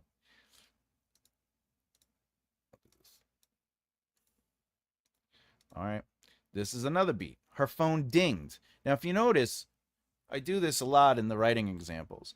Something pulls the camera from what we were paying attention to. She was paying attention to the guy. We don't need to watch the guy walk away, but her phone dinged, and this draws her attention to her phone. We don't have to write that she looked at the phone, but this changes the movement. So now we are in another beat, okay, which is her phone. Sighing. She hung the basket handle over her shoulder and responded. Her fingers clicked away fast and seasoned. Okay. By the way, seasoned is a choice descriptor based on what she feels about herself. She is seasoned. She's experienced. She's highly capable. This is technically a position she has on herself. She has confidence in her capability. So the word choices we choose, we do have to justify them through characters. Anyway, okay. Boop. This is a beat, and this is a beat. And the reason is solely because they lead to different quote unquote movements. What is a movement? Ultimately, a movement itself, all right? A movement itself is when the primary movement changes focus from one element to another, okay? A new movement is formed, changing the depth or purpose of attention, okay? The primary movement opens up with her basically entering the store. The movement changes because it's now focused on her running into somebody. Okay? And then the focus changes again because now it is on her phone. And then the focus changes again because she's trying to figure out where she is. Oh, that's right, the produce is over there. The focus changes again because now she's doing something in the produce aisle. So those are different movements. All right? And then if we're looking at this one, stepped aside as she waited to gate in the size. Another woman. Okay. Technically, I would turn this into a second movement, but this would all be one movement, but the passages themselves would be two movements. All right. Then this is a new movement. And by the way, did you see how like I changed it? You're allowed to do that. And that's something you do when you're doing a read through, when you're working on your second draft or your third draft. You're looking for where passages could be broken up to create rhythm. She waited, gauging their size and gait. This would be another distractor, but it still has to do with basically her waiting to go in. This is her actually going in. Right? And then, of course, this is the next. All right? So this has 3 major beats in the scene. Wanted nothing. By the way, this has internal and external. The bananas stared back at her in the distance. She is personifying the bananas. Like they're staring at her, which is funny because she's an assassin, right? Okay, as her stomach fought, she is using the word fought. A long night of not eating. She is judging herself, right? She's like, the night was too long. I should have ate. I would almost do this, actually. Actually, no, this still fits. Maybe. It's definitely the same beat. I would break that up. You might be saying, but Thomas, shouldn't passages be longer? No, sometimes they could be a word. They could be, I could do this, finally. All right. No, I just want finally. That's all I want. All right, finally. All right, I could do that. I don't know why it's saying it's wrong, but it's fine. So what is the rhythm and beat I'm creating? Another woman headed into the sidewalk. Christine paused and allowed her to walk past. Finally. As in like no one else is there, and then it moves in. She followed her in. You can do that. You can create rhythms. A passage could be one word. It could be a sentence. Doesn't matter. It just has to make sure that it focuses. All right. With all that, I had a lot of fun with that. Let's get into it. Any questions before we get to the poll? Any questions before we get to the poll? If anyone's asking, the poll is prose clutter. Usually stems from, and we have 4 choices. We have trusting the reader too little. This is basically when someone is like, where you tell after you already shown. So he slammed the door, his face red with a deep burning anger, right? Then we have too many qualifying adverbs. These are LYs, really, varies, completely, suddenly. Then we have over choreographing movement. That's literally writing every single movement. And then redundant emotional beats is like saying heart pounding. She was terrified. She felt it all, and panic gripped in her hands. Like, we get it. Like, keep it moving. All right. So we will talk about that. Thanks for the exploration. You are welcome, my friend. That's what we're here for. I'm here to answer questions. Not for me, though I have some to share, ask afterwards. Fantastic, my friend. All right, looking at the poll, if you haven't voted yet, I'm going to just go over it real quick and then end the poll, so you still got time.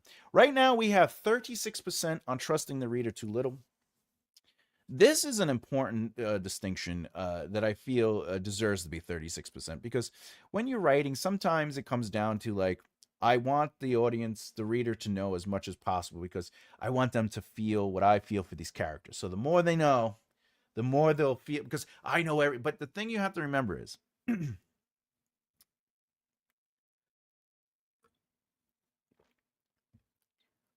it's not that you know all the information that makes you like that character. It's that you, the writer, have spent time developing this character and learning new things and thinking about them, right? So to do that with readers, you do the vague but informative. You give them just enough, you show their behavior, and over time, readers will develop a relationship with them because they will be seeing the character themselves developing. So you don't have to over explain things to characters. More importantly, trust the reader. Too little.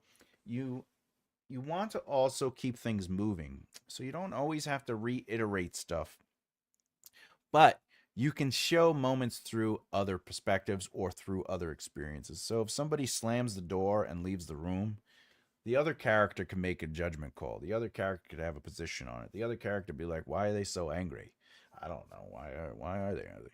Because now that's a new movement. That's a new experience. It's not necessarily that you're being redundant with the character being like that. So it's okay to show less because less is more. All right. What are we got?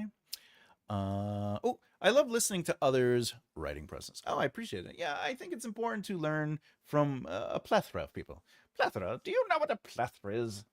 Yeah, guapo, of course. Yes, F.A., I know what a plethora is. Can you tell me what a plethora is? Would you say a plethora? All right, anyway, sorry. Three amigos.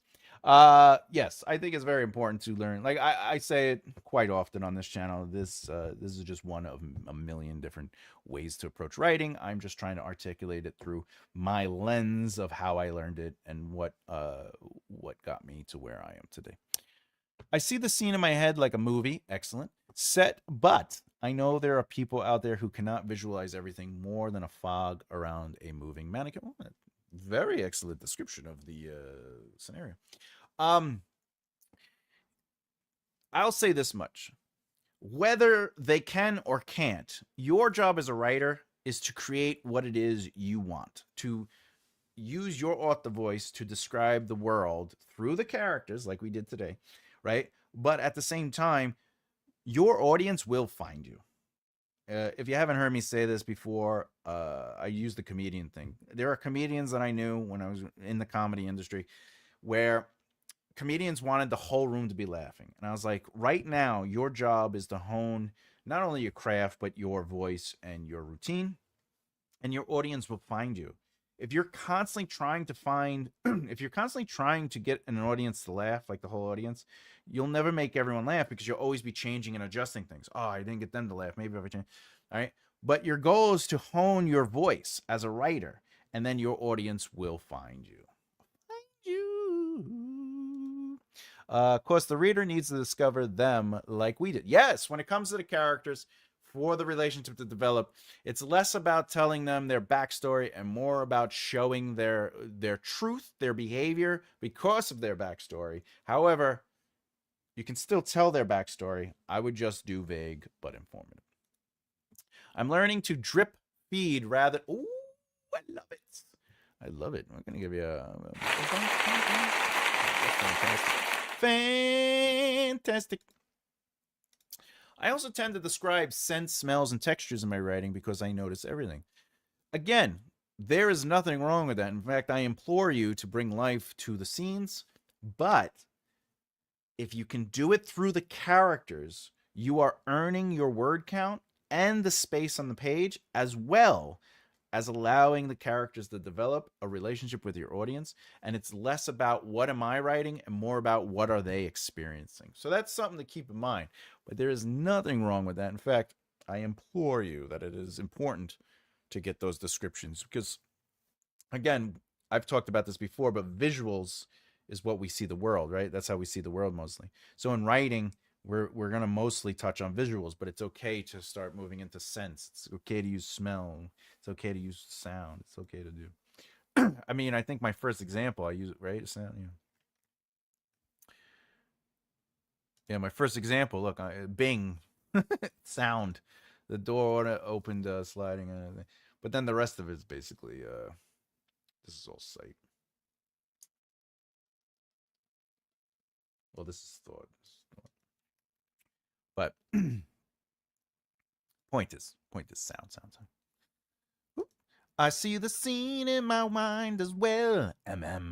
Me too. Yeah, I think as soon as you could see, and if you could see it and visualize it, and you could get it out to the point where you're explaining it without trying to paint it identical, and you leave some area for the readers to kind of like relay it to them, be like, hey, take this idea. I don't think you have to worry about it being exactly in your head like you see it for the reader. I think you need to write it how you feel you exactly see it, if that makes sense. Like however you can describe it based on your head, that is good enough, honestly. But when you're reading your third or fourth draft, or you had beta readers and they're like, I don't know what's going on here, or the room feels empty, then you gotta make it. You gotta make it a choice. You gotta be like, maybe I gotta go back and add a little bit. I gotta add something here. I gotta add something. Wow, it's been an hour and 40 minutes. I hope everybody learned something today. I really do. Really do. How's it almost 4 o'clock already? It's almost 4 o'clock on a Friday. Interesting. Wow. But it's Saturday. It's Saturday. I chose trust the reader too little. Trust the reader too little. Yeah, that's definitely, prose will become cluttered when you have to over explain things to the readers, and it's very important to not do that. Uh, I know there's a saying like you got to write as if the reader is dumb, but don't dumb down your writing. That's where vague but informative comes in. Vague but informative, if anyone doesn't know, is very much a powerful tool that I recommend everybody try to learn. And it's vague but informative is where you have enough information to where they understand what is happening, and it answers a few questions, but not enough where it answers all of the questions and ultimately leaves the reader needing to know more. Someone will keep them on. Someone to keep them on. Jesus, my hair is like a mess today. My hair is a mess today. Oh, yes. Oh. All right. What's this? With Thomas's guidance and help, I have begun work on my zero drafts. Hell yeah, my friend. Ro is kicking some butt on the zero drafts. I can't wait to sit down with it. Now, Ro, next Thursday is Christmas. We might have to skip our Thursday, but I'm so happy for Ro. Yeah. Be vague but informative. Got it. Yeah, vague. It's a fantastic rule to write by. Yay, Ro. Yeah, the hair comes down and gets hot up in here. Mostly because I can't breathe. All right, Ro. So proud of you. Clap, clap, clap. Clap, clap, clap. Clap, clap, clap, clap. Clap, clap, clap, clap. Clap, clap, clap, clap. I love it. However, Thomas, I think I got a little carried away and got too detailed on my first game. It's okay if you get a little too detailed. The goal is you got to train your brain to write the zero drafts in a way where you don't have to read a lot to adjust. That is the goal of a zero draft. A zero draft is just to get the rhythm out and the movement of the chapter. And the more you have to read and analyze, like that's the thing. Like with zero drafts, this is for everybody. With zero drafts, you don't want to put subtext in there. You don't want to make it confusing. Like I wonder what they're doing here. You don't want to ever have to think as a writer. You just want to be able to read it and just sort of flow through it. Is there a book called Train My Brain? Is there? Train My Brain book. Train your brain. 60 days to a better brain. Yeah, look at that. Train your brain. Kuman, Train Your Brain by Shimi. Probably saying that terribly wrong, and I apologize. Oh, it's to create a habit. 21 days to retrain your brain. Finishing up the rewrite of The Shadow Hunt. Excellent title. And find myself writing 3 more chapters that I am hesitant to add to the manuscript because 2 of the side characters that readers get are in them. Ooh. Oh. Or Bum bum bum. No one saw that. No one saw the what is it called? The spoiler. honestly, you're the writer. So you got to make that choice. You got to decide what adds or takes away. I will say this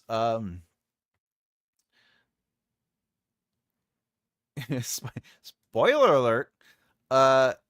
If you're writing something and you are hesitant, you got to ask yourself why you're hesitant. And you're saying because 2 side characters that readers get to know. How does that help the narrative? Because at the end of the day, our job is always to serve the narrative. And if characters dying serves the narrative and elevates it, then so be it. I mean, R.R. Martin kills a lot of people. don't kill the characters. I don't know. I'm pro kill characters. I kill characters. I know there's a bunch of people reading the Death of a King. Don't kill them all like Metallica. I don't kill them all, but I do kill characters. I'm okay with it. But they show how the escape chamber is built, and geeky writer Muse loves the idea of huntsmen and assassins, climbing around a Gavin likes spiders. Do it. I murder worlds. Yes, we are spirit animals. Let the blood flow. Okay. It's common courtesy. All right. Speaking of, we are getting to the end, so let me do my spiel.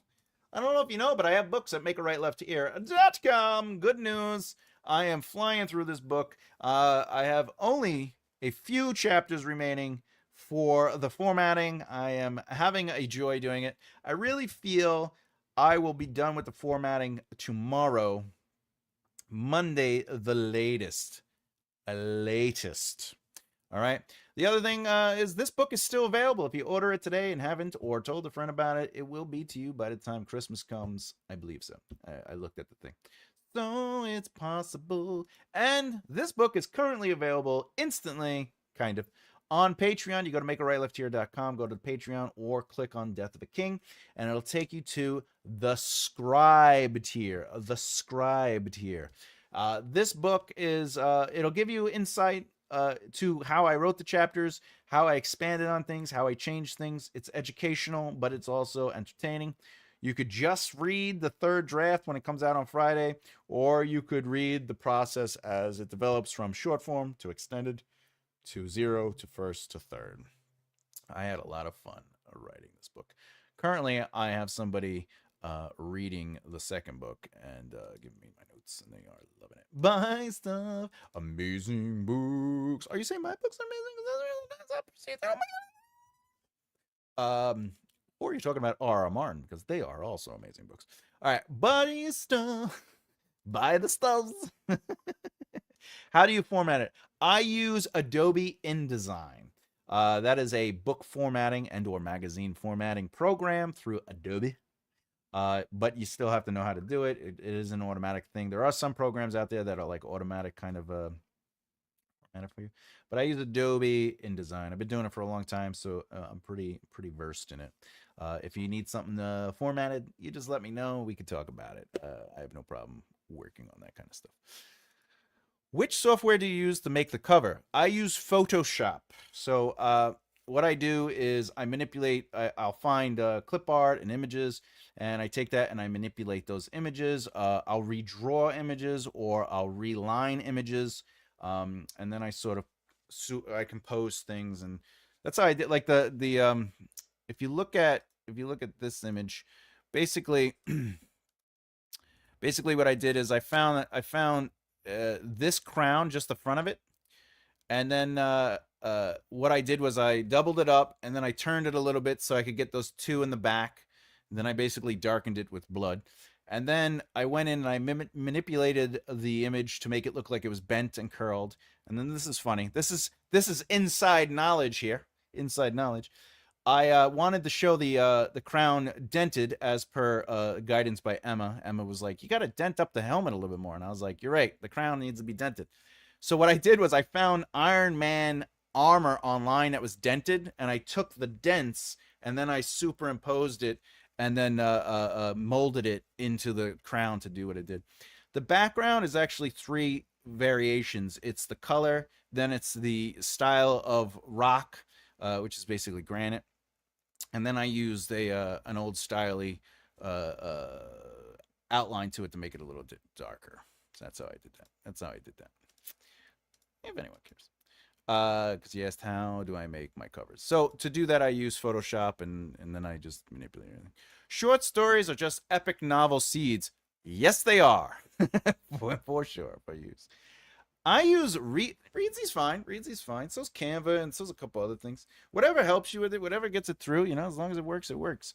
The only reason I use Adobe InDesign is because I create templates, and then, like, for example, my self-help books, I just put it right in there. For my fantasy, I put it right in there. How the illusion magic works. Yes, showing you the magic of it all. Because I'm looking at the free trial of BookBolt. BookBolt. What's that? BookBolt. Let's look at that. Whoa, design your own covers. What say? Well, free trial. Look at that. All right. Interesting. I wish they would show examples. Don't they have examples? BookBolt Studios. Interesting. Oh, I see how they do it. Yeah. Interesting. BookBolt. Let me know if you end up using it. Let me know how it goes. True, short stories are story seeds. They really are. They're just like nice little like I want to know more about this world. But also, if you're writing epic fantasy and you have that world, but you don't want to write like a full story on it, you could write short stories within that world, I have to get my Patreon account on my laptop. Reading your book is too hard on my phone. But 2.5 more days, and then I'm off until January 1st. So I'm going to figure it out and read. Oh, that's awesome. I can't wait to read it. I can't wait to hear what you think about it, and especially if you learn anything. But more importantly, if you have questions while reading it about your own writing, feel free to leave those questions in the comments. If you don't want to do that, you could always reach out to me personally. We are friends on Facebook, so I'm always around for that. But yeah, I think but you can, if you go to the computer, you'll also be able to download the PDF, and then it's just easier to read that way too. Yeah, for sure. For shizzle. If you have an iPad, you could probably do it on the iPad, because it would be big enough on a tablet or something. Yeah, tablet's big. All right. What's a good advice on making a book cover? Afghani, I am doing a video on this, but I'll give the quick version of it. Let me see if I have a book cover here. All right. Let's do this. I would rather it be flat centered on the screen, but anyway. All right, so there are 3 main designs you could do with a book cover. So before you even put anything on it, you got to think of shapes. So the first shape is the triangle down. Okay. Look at books. Well, yeah, but look at books in your genre. But I'm going to teach the form. There's a formula. So there's like a triangle down, a triangle up, and then there's the hourglass. In this case, the triangle is down. So the triangle tip starts at the head, and then it goes down and spreads out, and it guides our eyes. So if you even look at the hands, the cape, the cape is pointing us to Prince of Thorns, and then it ends at Mark Lawrence. So the first thing you're trying to do before you get a design is think about the layout. Do you want a triangle pointing up like this is, or triangle pointing down, or do you want the bell shape, right? Okay, so that's the first thing you're looking at. The next thing you want to do, this has a little bit of extra information on the top and bottom, but the first thing you want to do is you always want the eye to be controlled, right? Let me see if I have another one. I have a couple other images because I interviewed some people. All right, this one. This one is actually this has the down and up. So this has that kind of movement, right? This is the hourglass. So it starts at Dragonlance, then it goes to this dead, I think these are orcs. And then the arms create the fallout, and it surrounds Ido van Belkrum. Okay? So this creates the hourglass. All right? But the whole point of a good cover is that it moves the eye, right? A bad cover does not move the eye. Let's see. Do we have another one? This is an hourglass. So death drives a semi is everything is going to that, okay? And then the name is, this is Ido again. I'm trying to look for, I don't have any covers on. Well, if we look at your cover, right? So I still have your stuff in the computer. The one thing I would do differently is the story is the image. The image is really good, you know, but if you notice, it's neither an arrow, it's neither, well, you can't see me now, but it's neither this or the hourglass. So it just feels like there's a title name and an image and then your last name. So the thing you kind of want to do is you want to kind of create some sort of movement, quote unquote. But that's the quick version. I'm actually doing a full video. I'm doing a full video on making covers and what you're looking for in the design. I'm going to do examples for fantasy, crime, romance. I'm going to do a bunch of examples. But at the end of the day, it doesn't matter what the genre is. It just matters the layout. So when I was studying marketing and I was doing all that for the band and film and all that stuff, right? That's what marketing people always taught me. It's like the whole point of any image is that the eye is being controlled by the image itself. So either the words or the image is moving your eye. So that's the first thing you're always looking for. No matter how pretty the image is, if it's not moving the eye, it usually needs to be reworked. I just saw you interview someone who had a book cover made. Oh, yeah, the I don't have it on here anymore, but let's see if I can find it. I'll find it. It's I think I have it. I'm trying to look for it. Let's see. Where, oh, where may a right mindset.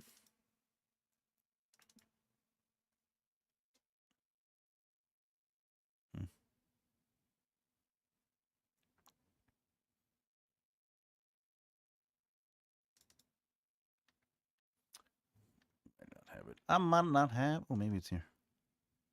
Oh, here we go. All right. Here we go. All right. So this cover is really good. So the way they made this cover is the guy bought a book, and then he cut up the book, and then he bought like these gears. He bought them from Amazon, and he just set them up inside the book, and then he made these strips, and then he just took a picture of it. This is a high quality photo. Right. Now, what draws this thing? This is known as a square shot. So, but this is framing. The framing allows the book to be solid. So if you're framing something, this works too. So this is a fantastic framing of a device.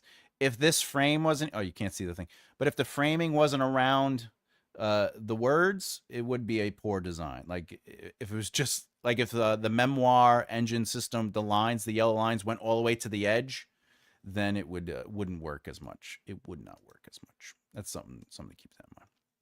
What else we got? Oh, that looks nice. Oh, you're talking about the assassins. The assassins. I love how much motion is in that image. The motion of the ocean. You're talking about this one, right? Yeah, there's a lot of movement. This one is really good. This one's also I like this one too. Lord Soth. What's all this text? Are you talking about the text on this? The text on this? Or this?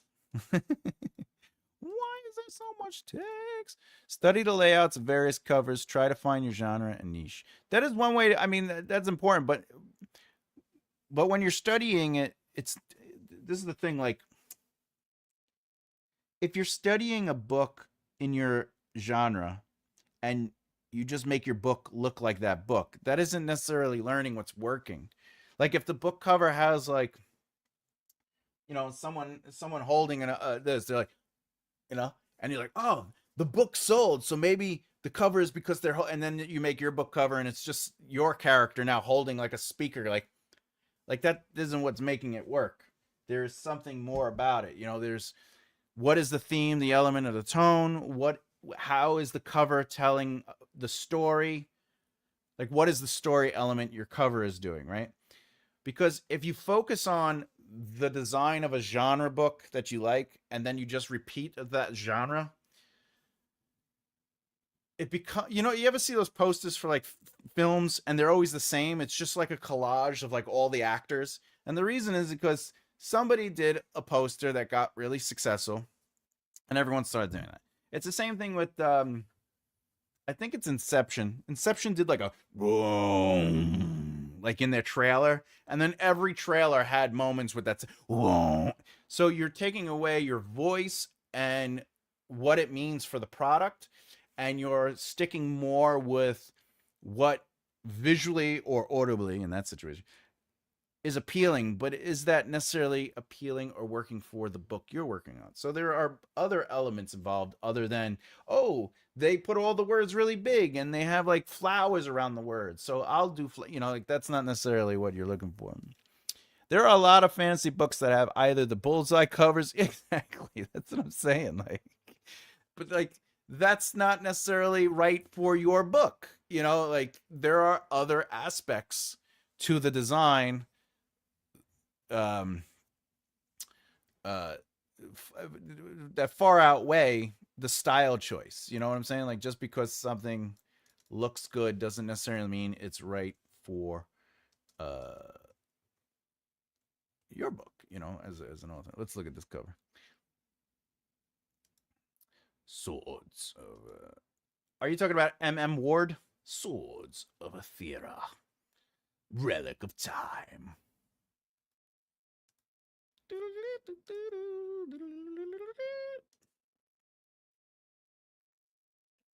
M.M. Ward. Oh, that's you! I think the Swords of Aethera. Oh, is one of my... Oh, it is you. You're my best covers. I thought you said one of my favorites. Let's see.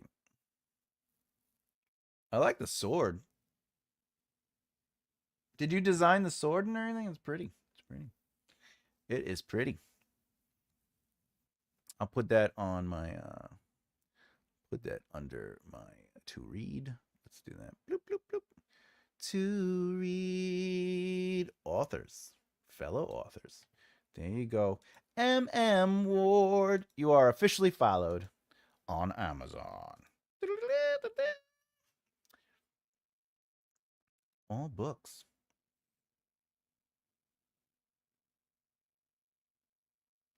Look at all these books. I'm going to be checking you stuff out. We'll be checking your stuff out. The Thorns one. Oh, yeah, the Thorns one. Yes. What's all this text? If you go back to Thorns. What is all this text? The reason the text is all down, up and down is I think this is the special release series version. But if I remember correctly, the original was just this in the background and then Mark Lawrence. But I think this is like all the extra special stuff. extra special stuff. Do do do do do do do do. All right. That's what I meant to say, but you're right. I'm soon. About the yeah. Every book is looking the same. Keeps imagining. That's funny. This stream's my stream is much better. Excellent. Thank you so much. I appreciate the love and the support always. It's one of those things where you know, it's hard to just get on camera. You know what I'm saying? Like imagine just like not having the strength to go ahead and do the thing you love or you're passionate about. So it's, you know, even when I see something as sucky as this particular stream that I'm doing, uh I just hope it inspires other people to do a stream. You know what I'm saying? To try, because there's nothing more painful than wanting to do something and then never doing it. So I'm just grateful that I get to try it and that I get to at least experience it, even if it's failing. You know, whatever the case is. But I do appreciate the feedback and the compassion and love to critique me. And to use this as an opportunity to draw people away, to be like, hey, your thing is better. That's very much, I mean, that's really the secret to society is an abundance of compassion, you know, and support. And, you know, I think you're right. I think we should go over to your thing because clearly your heart is filled with love, and I appreciate that. And to continue, he is live now. Look at that. Come follow me. Look at that. We got to come follow him. What about the letters? How do you make them look good? Well, it just depends on the word, the fonts you choose, you know. But you want to have thick fonts when possible. You want to have thin fonts if it fits the genre or the tone. You know, there's a lot of stuff you got to look for when you're working on figuring out what fonts you want ultimately. But again, I will go over. I promise you, the video I'm working on is just filled with everything you need to know when it comes to, because it is a class. Like, you know, it is a full conversation when it comes to covers. My stream is so much better. It has to be. And see, that's the thing with like marketing. People don't understand when somebody we don't know or have a relationship with tells us something, we have to just accept them. You know, like at their core, like who they are. Like, hey, I am attractive. And because somebody says it, you have to believe them, right?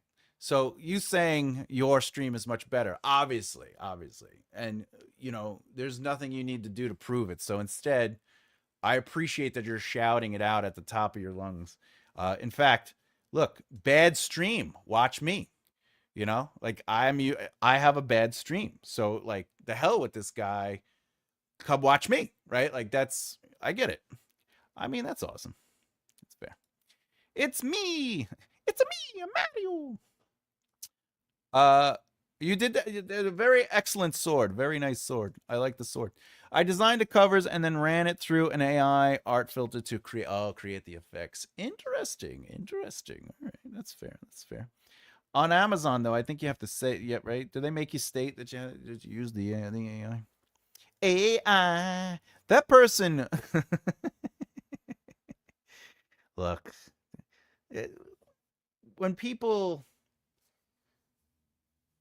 you know what it is? I could easily just be like, F this person. You know what I'm saying? But instead, it's like, I mean, I want to.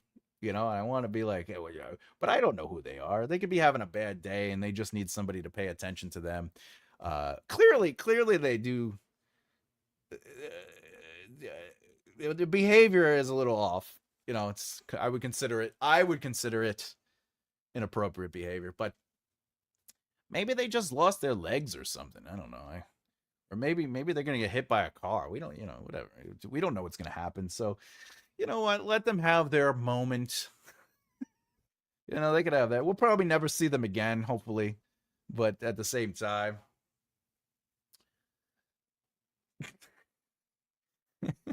I just who even just feels like, hey, you know what I'm gonna do? I'm just gonna be like, you suck. This is terrible. Come check me out.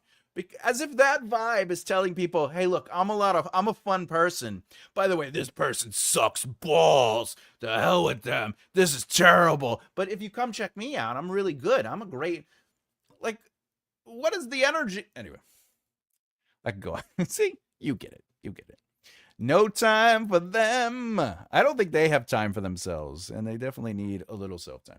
Swords is a book, not a relic of time. The prequel Huntsman of, I'm really bad with names, but Adamos. That's what I think it is, and I'm gonna stick with it. Adamos. Fun names. Adamos. That's a good name.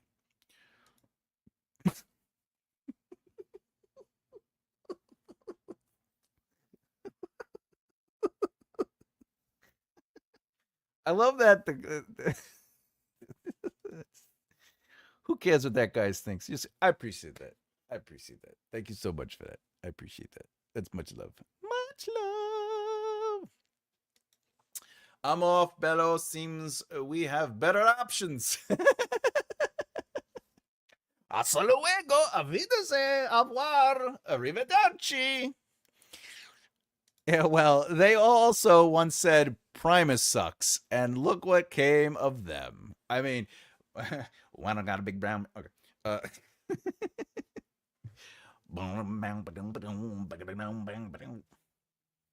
Primus. Agreed. No one's got time. Damn. It's the 5th book anniversary of the first book in the series. Congratulations. Let's give you a little boom, boom, boom, boom, boom. Where's the thing? I'm trying to look for. Here we go. Yes. Yeah. Well, as they say, you got to remember, everybody, life is beautiful. If anyone wants to see, this is, boom, there you go. M.M. Ward right there. Boom. Penumbra Mine. M.M. Ward. That's a link to her books. If after the stream you want to check her out, there you go. We celebrate and elevate everybody on this channel, so it's important. Marketing is the bane of my writer life. I know that feeling. I will wait for your video before releasing my second short story. Fantastic. Well, I promise you that video is coming at the beginning of the year. I believe I have it. Where is it? I think I have it scheduled for for January. Do I? Let me see. Let me check my schedule. Let's see. Where is it? I have a book blurbs one as well. Yeah, book cover videos. Yep. So that'll be 1, 2, 3, 4. Oh, yes. It'll be the 4th random video I do. So definitely expect that January or February. I'll be working on that. I bet you don't even have any nutters. I know they don't have nutters. They definitely don't have nutters. For Amazon, I have to state that I created them, used Leonardo AI as a filter for, because of the AI thing. It's all right. You got to do what you got to do. You know, no judgment over here. Oh, we got another one. Oh, is this the same guy? Is this the same guy? Let's see. It's the same guy. Man. Is it the same guy? Wee. I think it's the same guy. Come follow me. This is all on Kick, though. My stream is so much better. Excellent. That is exactly what I post. Excellent. Oh, the Amazon thing? Yes. Bet it was you know, it'd be funny. It'd be so funny if it was Carla's son. Oh, you know what? It's just a bot. Because look, they keep saying the same thing. This stream sucks. My stream is better. This stream sucks. My stream is better. But they're saying the same username, but it's different. Am I reading that right? Yeah, because this was Rumpelstiltskin, whatever. It's funny. All right, well, we won't give him any airtime. Dude, maybe it was. Maybe it was Carla's son. Carla's son is all that's good in this world. I hope she comes back. I'll be honest. You know, I miss her. I miss Carla's mother. I miss Carla's son's mother. Yeah, that's it. I miss Carla's son's mother. That's it. How can you throw such aspirations? We do. We have a lot of fun here. We have a lot of fun. This is M.M. Ward. I got a bunch of books out. Look at that. Thank you for sharing. Of course. Like I said, we elevate and celebrate. We love people, and the people that are here, we're gonna support each other. I have a few books. Hello, my name is Mama Maggie, and I'm a workaholic. I like the cover, MM. She has a really fun cover for the Huntsman's Honor. I like that the character work. The Dust Shadow Insurgents. Fun stuff.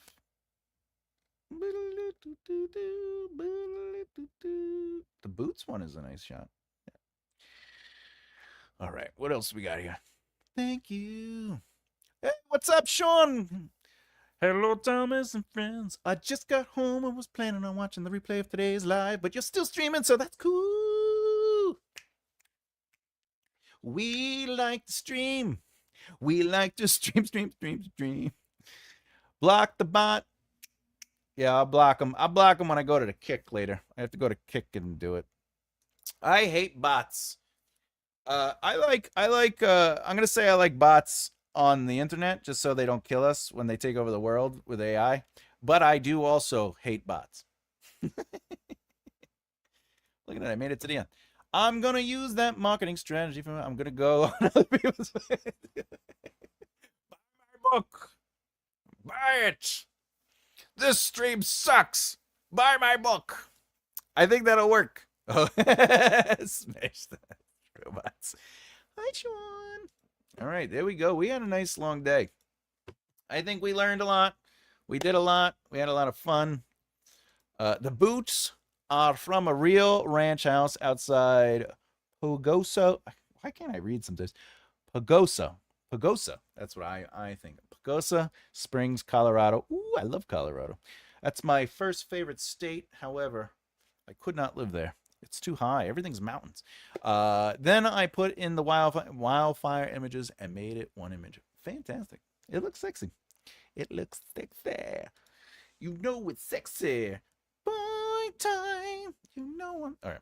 Sorry, it's wrestling.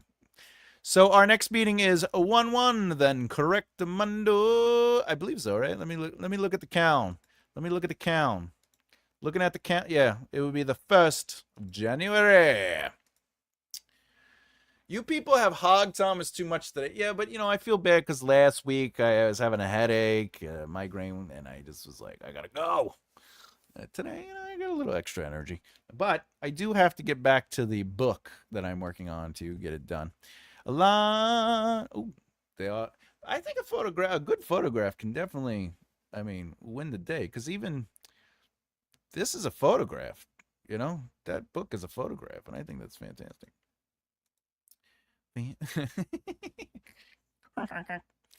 Piggity pigs. SB. Personally, I like robots and a benevolent AI, not bots that are advertised. Oh, look, there's nothing wrong with benevolent AI. It's just when they start telling me that they want to eat the human race and use them as batteries. That's when I start getting a little nervous. You know? All right. I need to live in Colorado because my stroke damaged brains like being above 2K. Well, that's fair. See, I have restricted lung disease, so the thin air makes it difficult for me. But I have been there, and I fell in love with the place, and I was like, oh man, I would love it. I do have to go eat soon. It is 4 o'clock. Oh, it's 4:30 almost. Jesus. Don't you know books write themselves, Thomas? You can hang out with us. That's true. Books do write themselves. In fact, when you're done with a book, you can just put it in the closet, and they also sell themselves.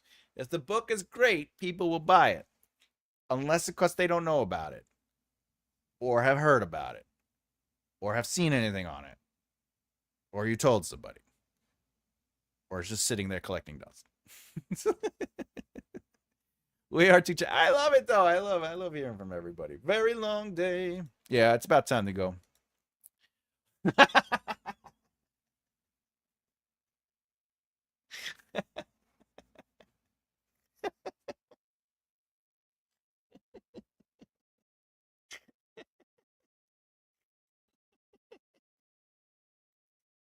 Well, boys. All right, but they don't edit or that is true. They definitely do not edit or format themselves. Thomas, you should make a shirt with Black. I almost want to. Let me put that on my to-do.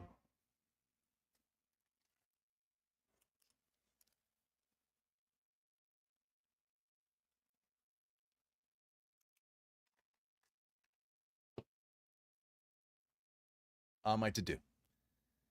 We love you, Emma. This is true. We do love Emma. I'm so lonely. I can't. All right. Okay. I misuse an apostrophe. We love you, TJB. See you tomorrow. I'm to ride a holiday train. Have fun, SB. Always love the support and the love. And, you know, I want to see you succeed and have a beautiful holiday. Oh, no, I'll see you next weekend. I'll see you all next weekend. But I won't see you before the holiday. Well, I'll see you tomorrow. I'll do the holiday stuff tomorrow. All right, my friends. I got to go. I need to eat. And apparently, I need to entertain Emma. So, everyone, have a wonderful day. I'm Thomas J. Bellezza, and as always, keep developing the right mindset. Oh, boy.